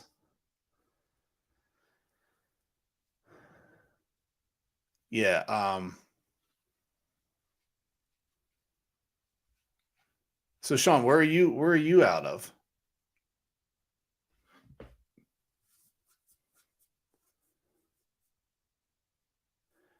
Yeah, no other country. So I'm with Wildfire. No other country lets us trade stocks, lets them trade stocks. No other country has shorting. Canada just got rid of it. You would think the United States would follow suit because they just did it. So it's like a hot issue, even though we've made it a hot issue for 2.5 years.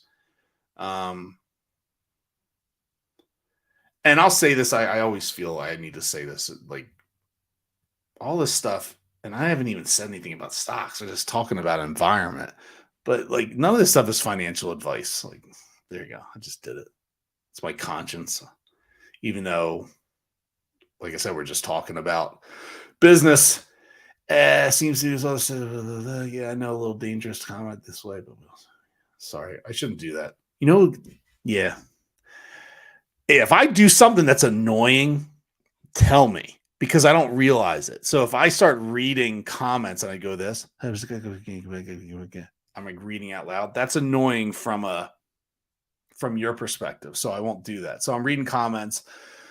Sean says seems to. Oh, okay. Sean said, oh, so you're South Carolina. Okay. Well, you said the States, and I was like, usually when people talk like that, when they say the States, they're like outside of the United States. Just say like,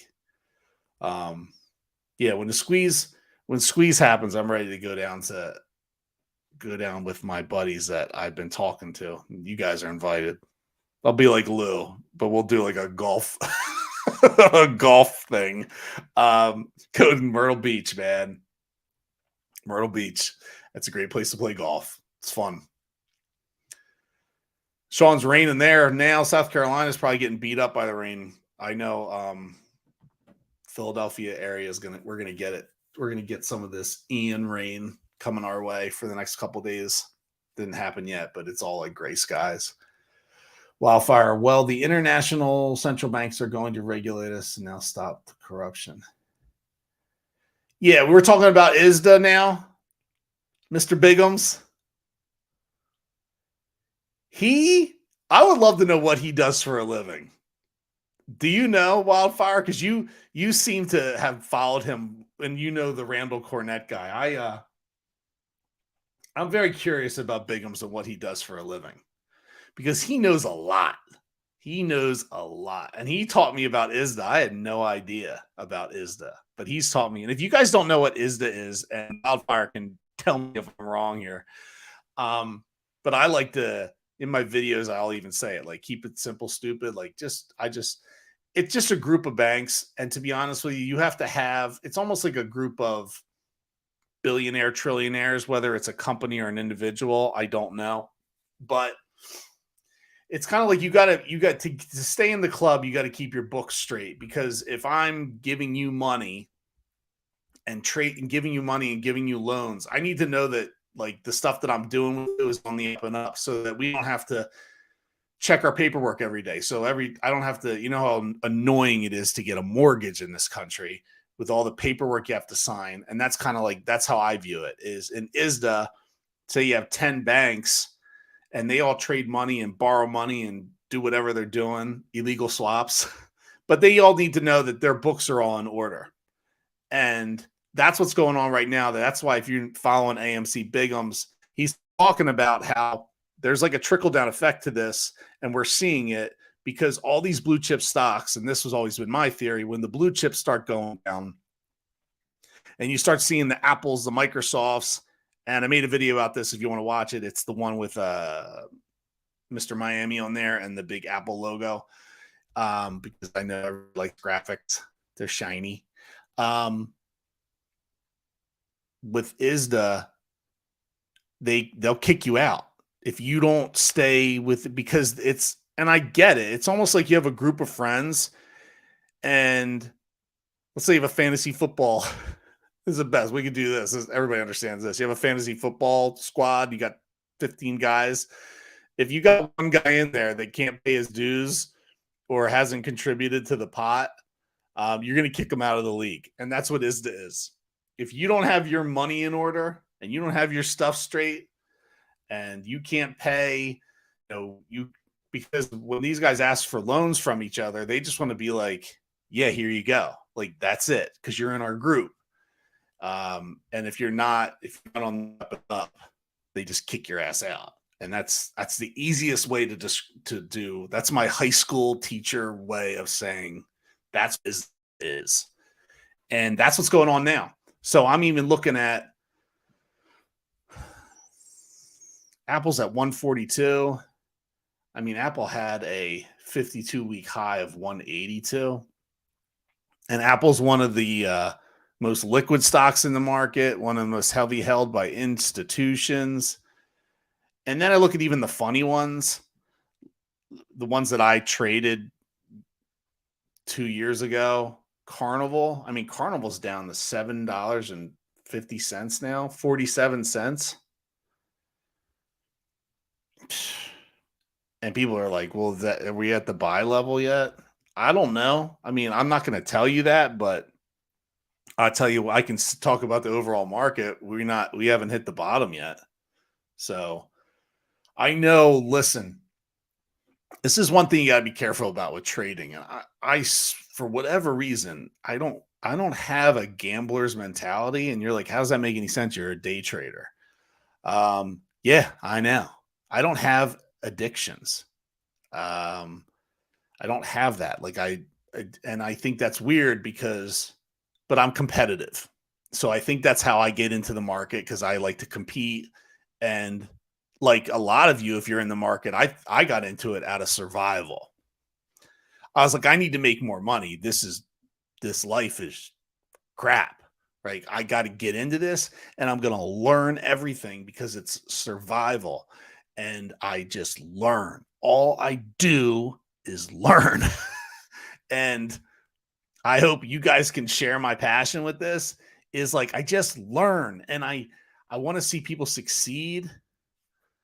Yeah. So Wildfire kind of agrees with me. It's like, I had so many people surrounding me. Maybe it's because I live very close to New York City. I mean, I don't know.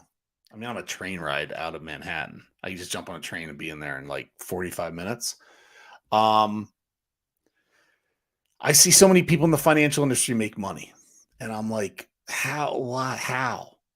And I just get obsessed with it.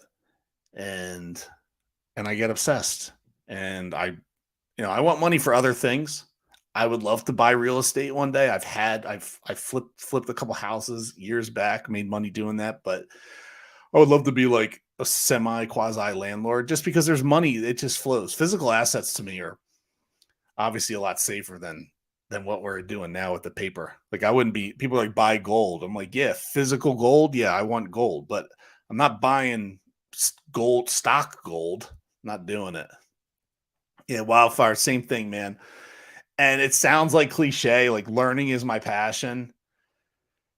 It's very cliche, but it's the truth, man. And I think a lot of things, and I speak from a male perspective, so I'm not trying to offend anybody.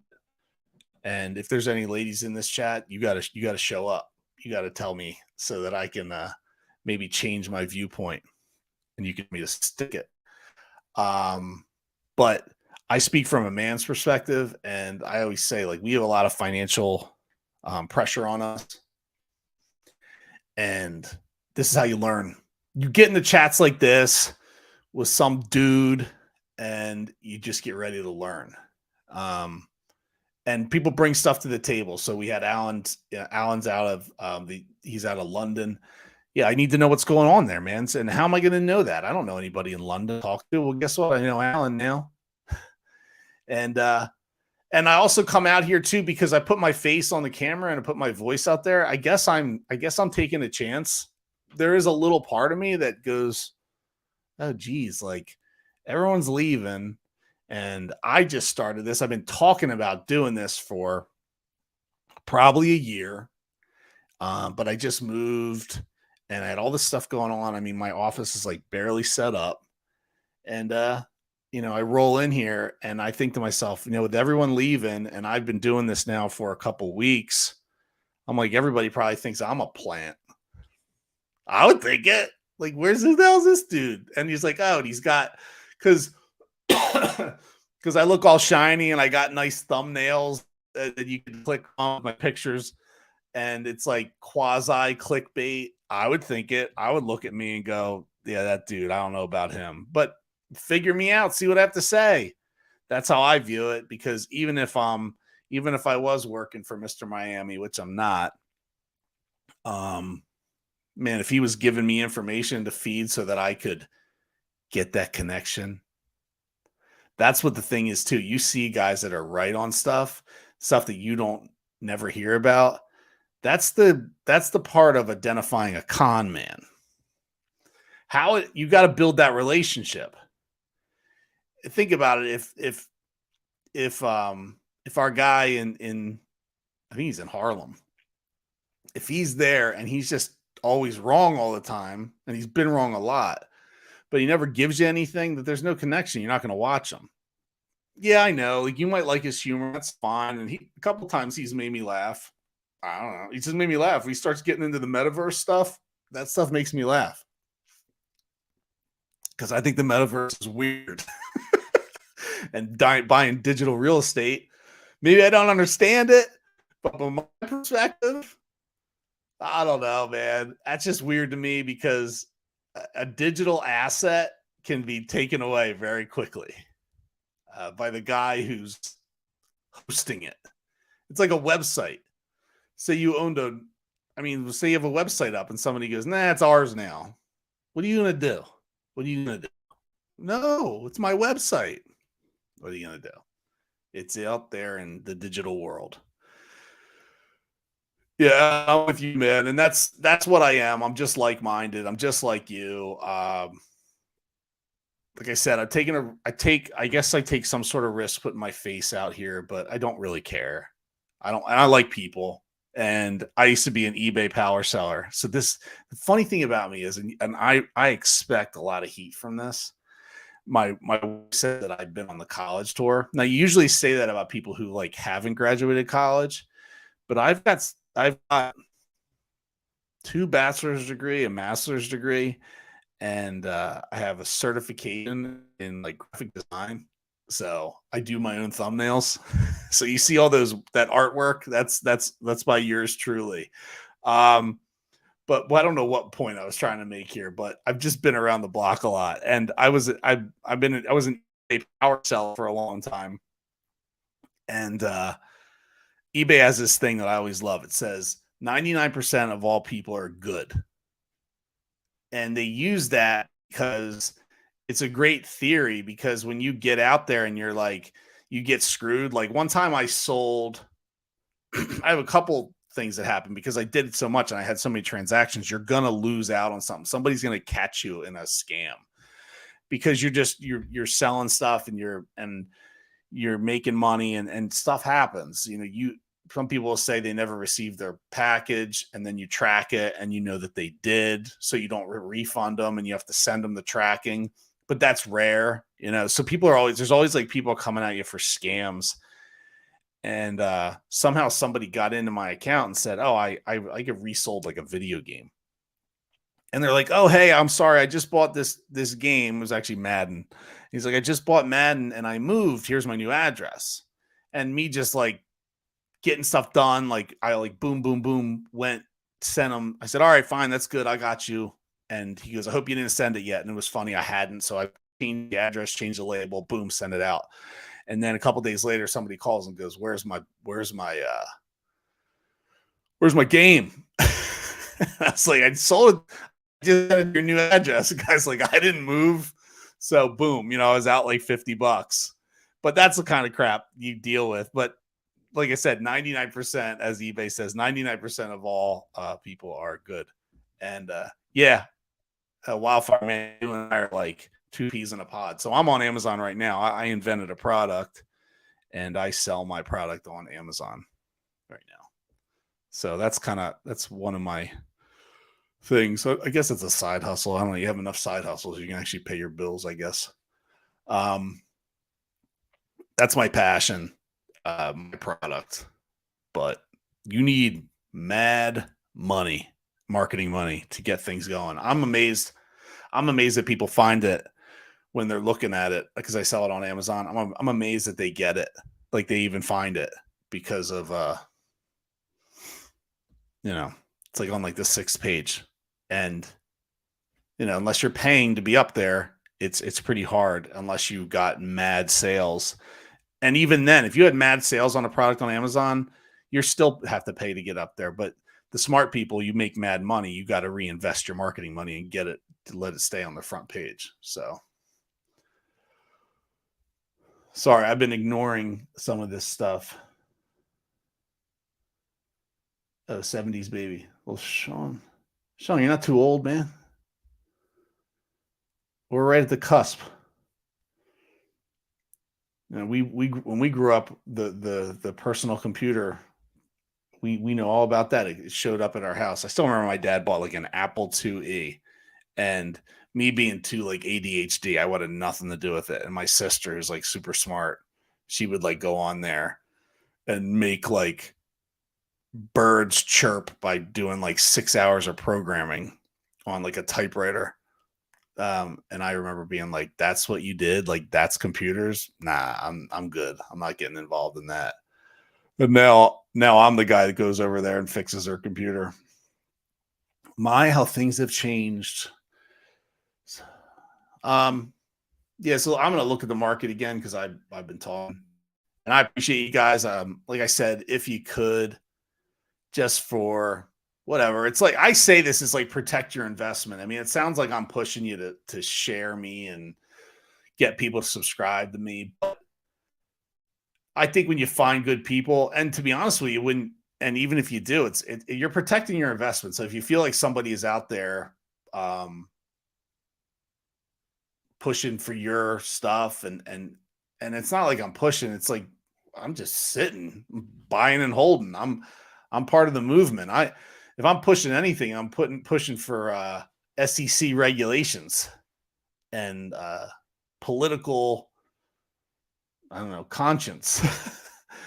But I'm looking at dude, Under Armour $7. If anybody, I used to trade Snap, and I can't believe what's happened to Snapchat. That's wild to me. That was an $80. That was a $79 stock. That's a 52 week high, $79.30. That is just wild to me that has gone down as much as it has, especially since I have teenagers and I see how they use it. Yeah, Wildfire. I'm watching. Yeah, the networking, it works, but you see, like, especially on Twitter. I tweeted a lot through business and talked to a lot of guys. So like, I think Spence probably knows me by my other because I used to talk to him in like direct messaging. I think he knows me through my other Twitter profile because I set up the Stock Mafia profile just like about a month ago.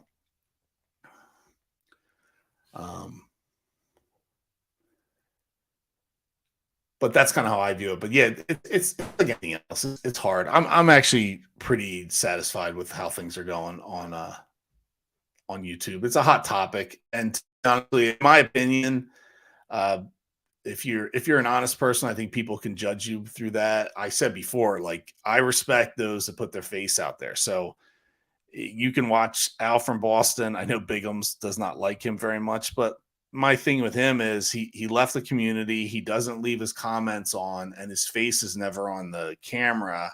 So these guys that don't put their face on the camera, it's pretty hard to judge them. So that's kind of how I view it. If you can't put your face out there, and you're not for me. And then Al made a comment one time that really pissed me off. He was like, I don't do this.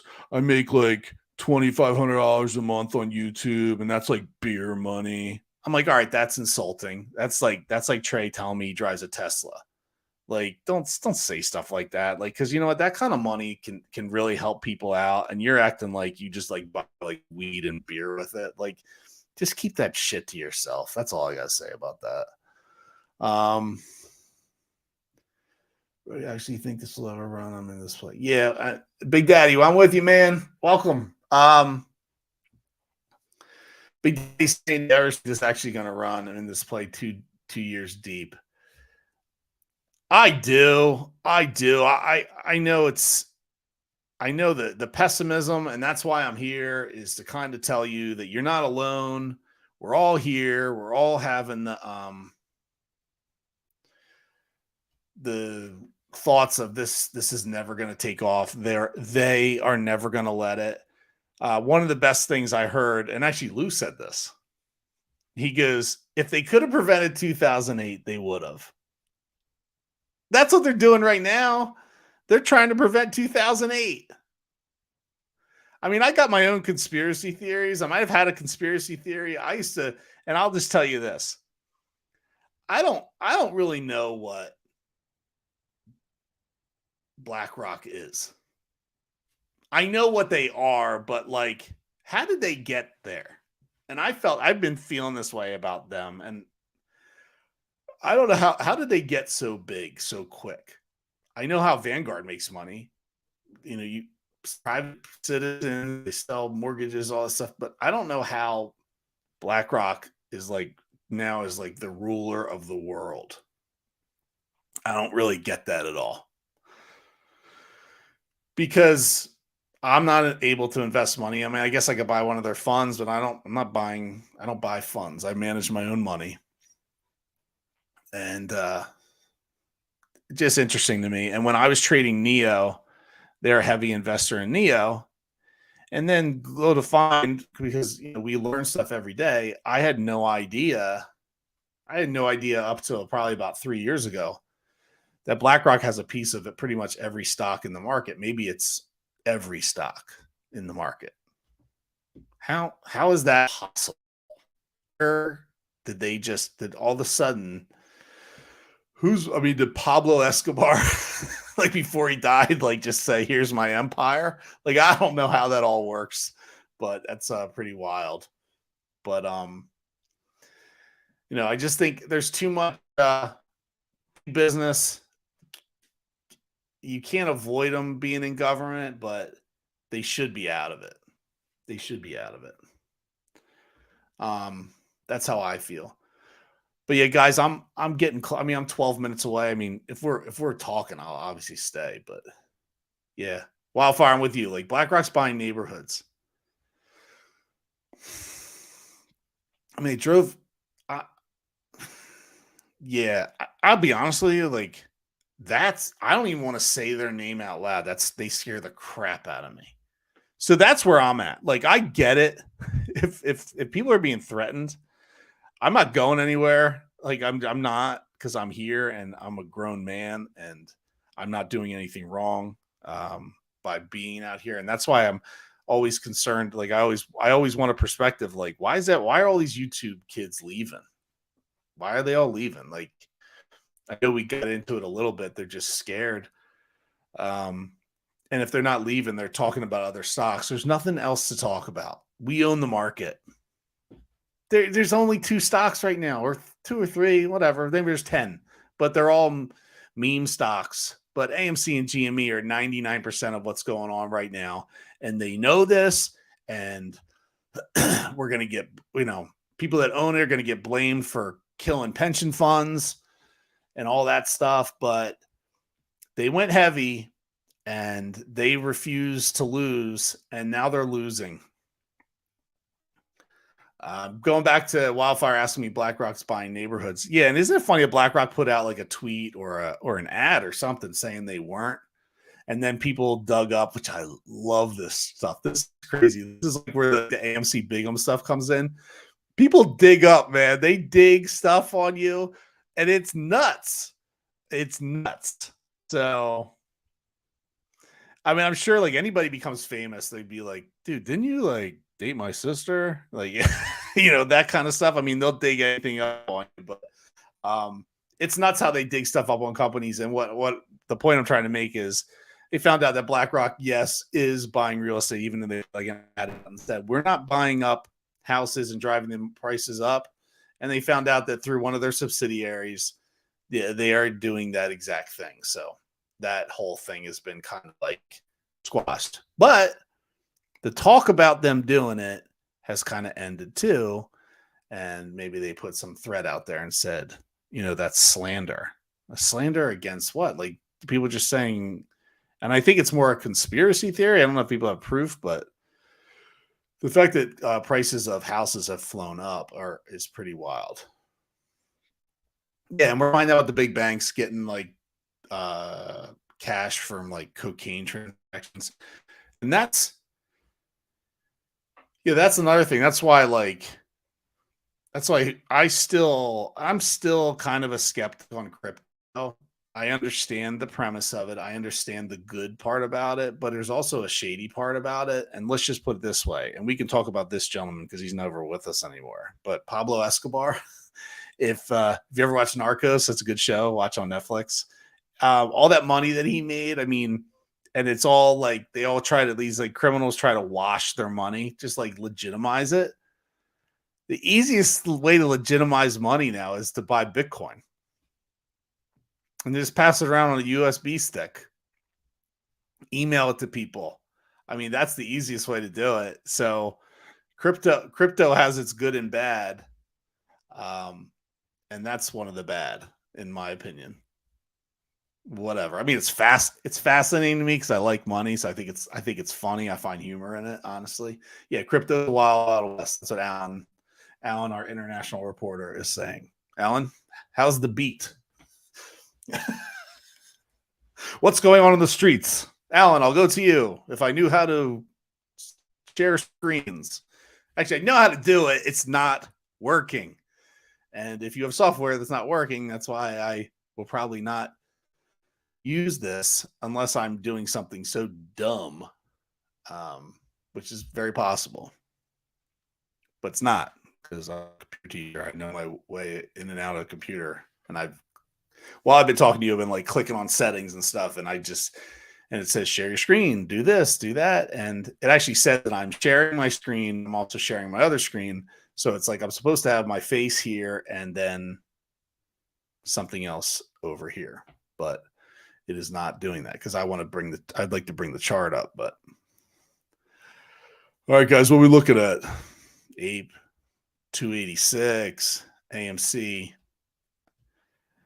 That's funny to me. Have you been hearing the rumor about how, because Ape and AMC are linked, obviously, that the rumor is they have to pay $10 because if it gets too high, they get margin called, and if it gets too low, it hurts their margin. Okay, got you. I mean, they said it about this stocks when it was in like the $25 range, and here we are. So. Yes, wildfire. Yes, international, United Kingdom. Wildfire just gave Alan his title. He is the United Kingdom correspondent. See, that sounds a lot better than what the hell I was saying. United Kingdom correspondent. Yeah, I like that. Like I said, if Alan never comes back in his feed, I'll give him a couple chances and he'll just get fired and we'll find someone else. This is the way it is, Alan. OBS for streaming, that's pretty popular. All right, I'll check that out. Yeah, see, that's something I don't know about. And you guys know, we got family, we got all this stuff, and even trying to like pay attention to the market, it's hard to do the research and find the exact right thing. I know the minute I like sign up for a plan, I'm gonna see something that's like so much better. Like you can put hair on your head. I'm like, oh, that's what I need to do. I would have paid a 50-cent extra a month for that. Have like a cartoon graphic hair. But I tell you what, I don't know if you guys know who Brian Urlacher is, but he was like a middle linebacker for the Chicago Bears. There's like, he got like something done, dude. He was like straight. I guess he had my head, but he had it when he was like 20. And there's like some procedure out there that he got like his real hair on there. I've seen him on YouTube and stuff, like pushing the company. I'm like, dude, I'll do that. That looks pretty wild. I mean, I've only been bald for like a few years, but man, when it left quick.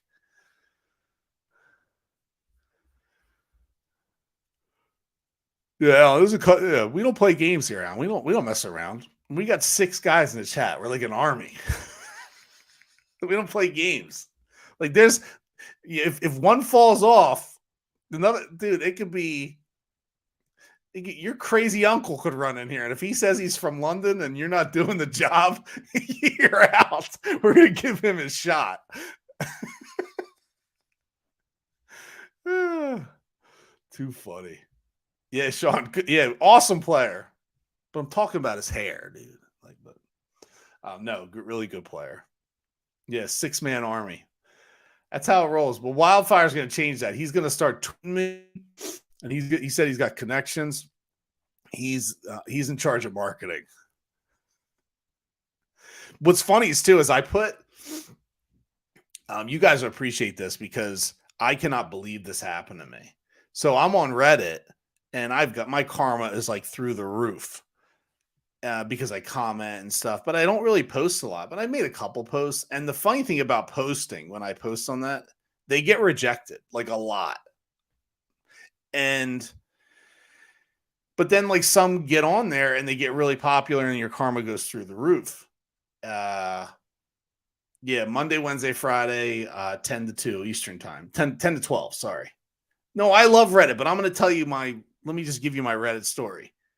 So I posted one of my videos like this. They banned me. And somebody gave me I got like 3 awards, whatever. Like that's cool. Like I was like, "Oh, that's cool. Like people actually like it." And then I posted on another one and I got banned from them too. And I was like, "Oh, shoot." So I'm like, "You can't." And they're like, "No promoting videos." And I'm like, first of all, how the hell did you know this was me? Because I got some stupid Reddit name that they gave me. I'm called like Mysterious Pass, like 6929521A, like something stupid. And I never post before except for like other stuff.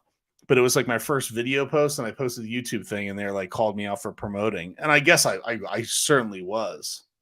But I find that interesting because I was posting relevant stuff. I don't care if it's me or not. I mean, if I post the same thing 6 times in a day, like, yeah, I'm spamming, like, get me the hell off there. But I find that very suspect.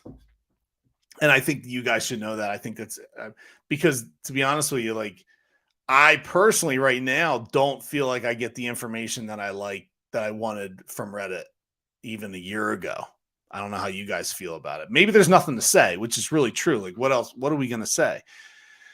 But even discussions about ape and how it can go down, I don't think a lot of people understand the language. And the way I read this is when they're talking about over allotments in that 8K of ape, and they're selling it and they have a one-time chance to sell it. It sounds like to me that this is like a negotiated price. So like right now, who gives a crap unless you're buying it, why ape is low? Because it sounds like to me when Adam Aaron gets ready to sell it, he could tell these guys, all right, I'm not trying to kill you, but it's $20, $20 an ape. And if you're getting ready to cover, that's what the cost is. And I only have 425 million of them. And I pretty much know that you're 4 billion synthetics in the hole on the other side with AMC. So let's start the bidding. So that's kind of how I viewed it. Yeah, it'll negotiate a price. I know. So that's the thing too. And I'm actually surprised. I was really anticipating, because we heard about this on Monday, that today we'd get something. I guess I'm still holding out hope. Maybe after hours, or maybe Monday morning before open, we hear like, yeah, ape's huge. Ape's huge right now. And I think that's why, once again, we get into certain people, and I'll talk about Mr. Deep Voice. He told everybody he was selling his ape, and he told everybody with his buddy Kevin that he was selling his ape. And I think it's funny if you follow, even you follow Roach Capital. I mean, he said he was selling ape, and now I think it's funny. He posts now like shorts and stuff, and I guess I do the same thing. I don't really like those, but it's funny how I get crazy views on that stuff, and I'm not really saying anything. But I'm like, I don't know. It's a way to promote it. It's a way to promote the videos. Like I said, right now, until I get like, I don't know, 20,000 subscribers, I'm doing this to protect my investment. Because I want to be out here for everybody, and I want to be able to have like to be able to talk to people like Alan and say like, what the hell's going on over there in England? And you told me about the tax cut, and that's interesting to me because I didn't read that. And probably because Reddit is bombarded with probably people from the United States posting stuff. And then Reddit gets kind of silly. Like I wish the comments were less like "this is the way" and how you start like getting all that, all the silly just keeps trickling down. It's hard to find stuff anymore. But the stuff that people post is good. I just wonder, just from what happened to me, even though yes, I was promoting, that's why I got banned or not banned. I can still read everything, but I can't comment in certain communities. Well, the AMC stock community, I can't comment in there is because I'm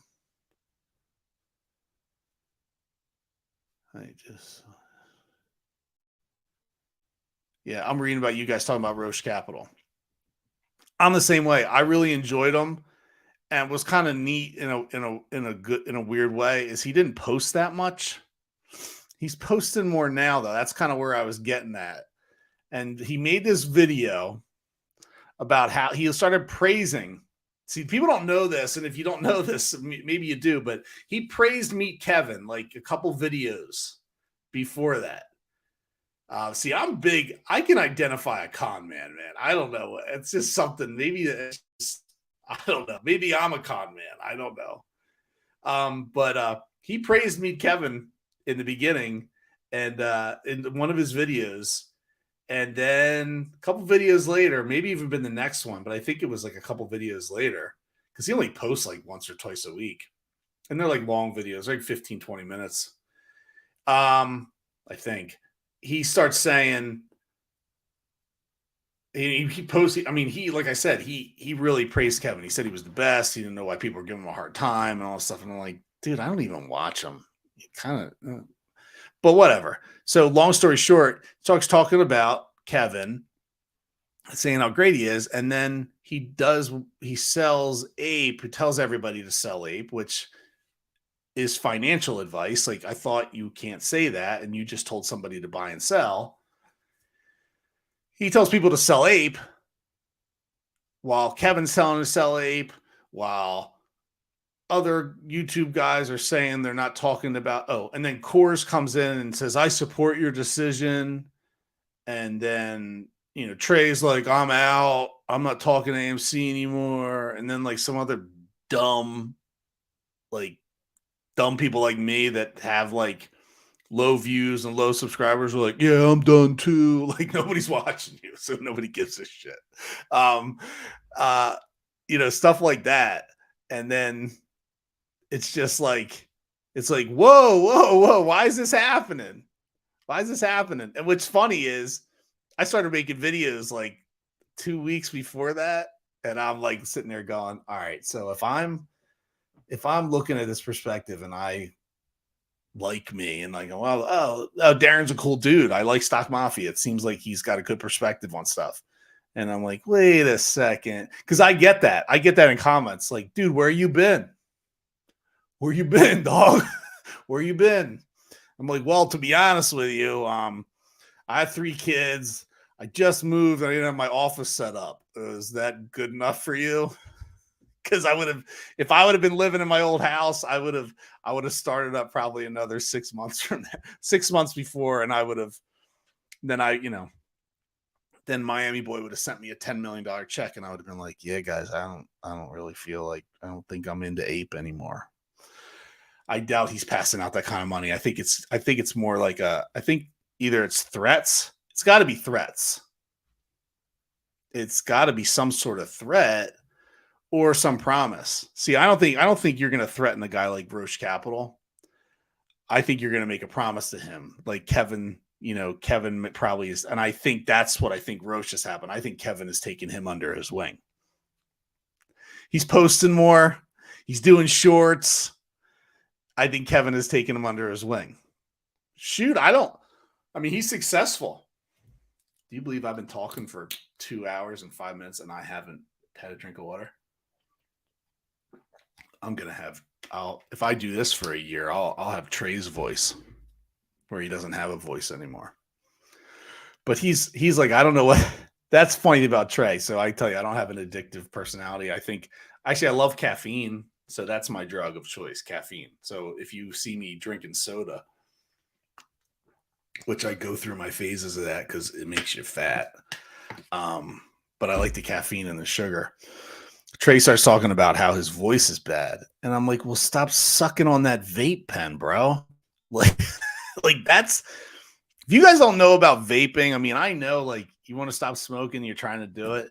That stuff, I learned this because a high school teacher, we like told this all the time because the kids were vaping all the time. And it was like, they're acting up like, it's good. It's pineapple muffin.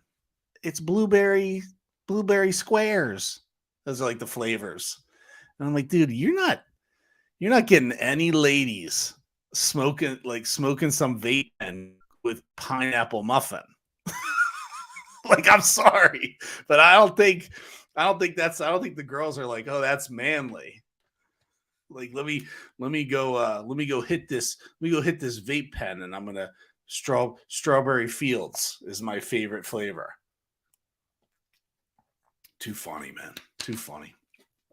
But right, Alan, you with me though? You ever see those flavors of the vape pens?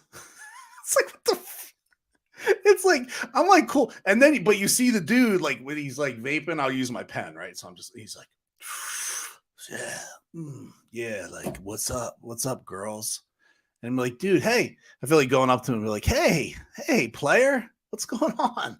Man, these ladies really like you. You're hardcore. Go at it. What's your flavor of choice? Wildfire, right? Unicorn Skittles.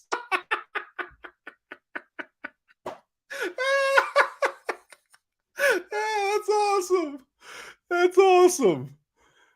That's the best. That's the favorite part about vaping. I don't want vaping to ever go away because I love the flavors. And I like just making shit up about the flavors. It just is wild stuff like brownie sprinkles. Like, you're like, how'd you come up with it? I don't know. It's just something stupid that sounds like sweet.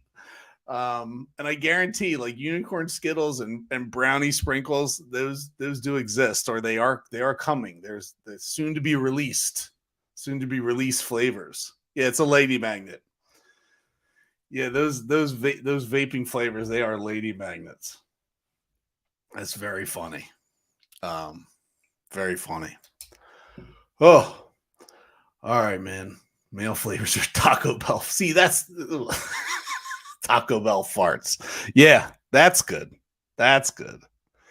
But it's like but if you're ever around somebody who's doing that stuff, like it's a freaking air freshener. I mean, whatever if they are smoking unicorn Skittles, it does smell like Skittles, which is pretty wild. But it's not good for you. And I think it's actually worse than smoking. So if it's a way to stop smoking, yeah, dude, do that, wean off, gone. I think you could probably control the nicotine. Because I always said, like, why don't they make cigarettes that have like, I don't know this, maybe they do.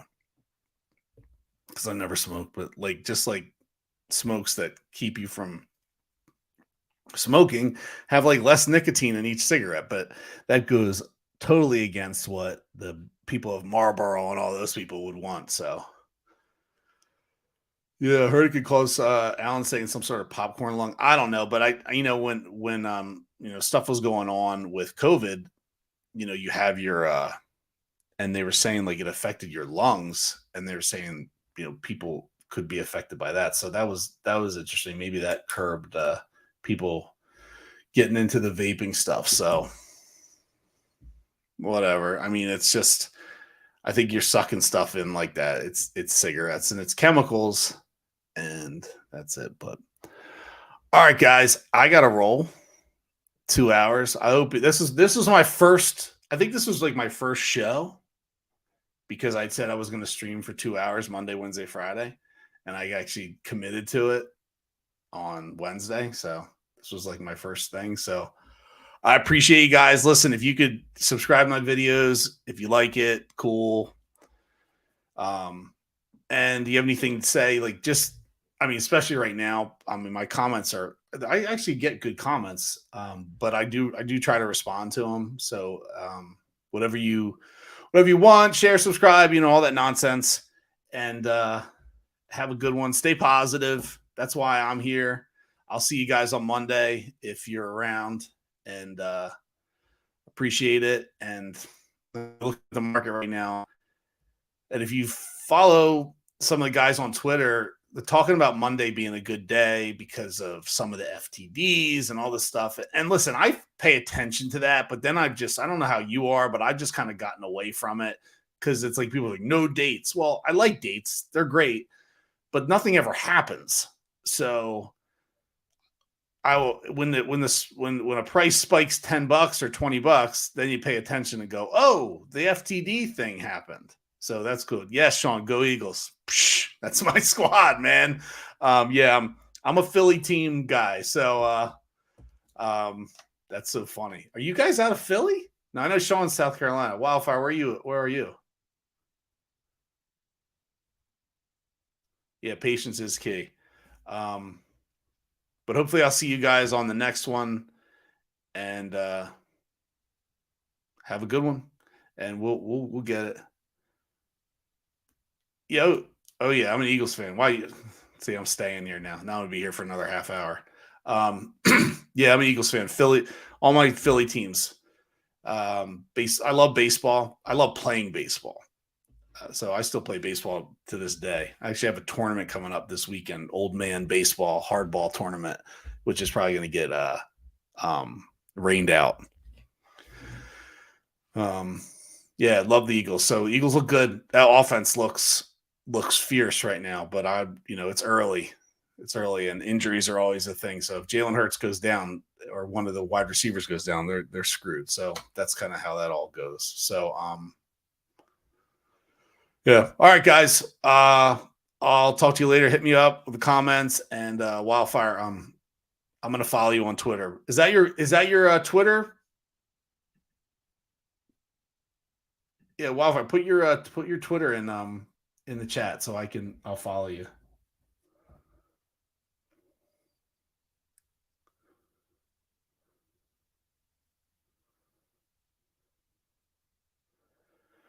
Oh, Sean, you can come in and talk Eagles. I mean, you see what I'm freaking talking about, getting new hair. I'll talk about anything. Yeah, maybe you weren't here. No, you were. You were telling me about Urlacher. Yeah, Alan, take care, brother. Keep your ears on the street.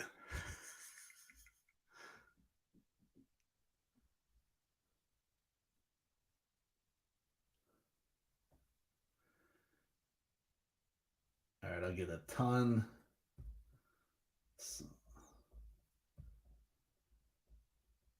All right.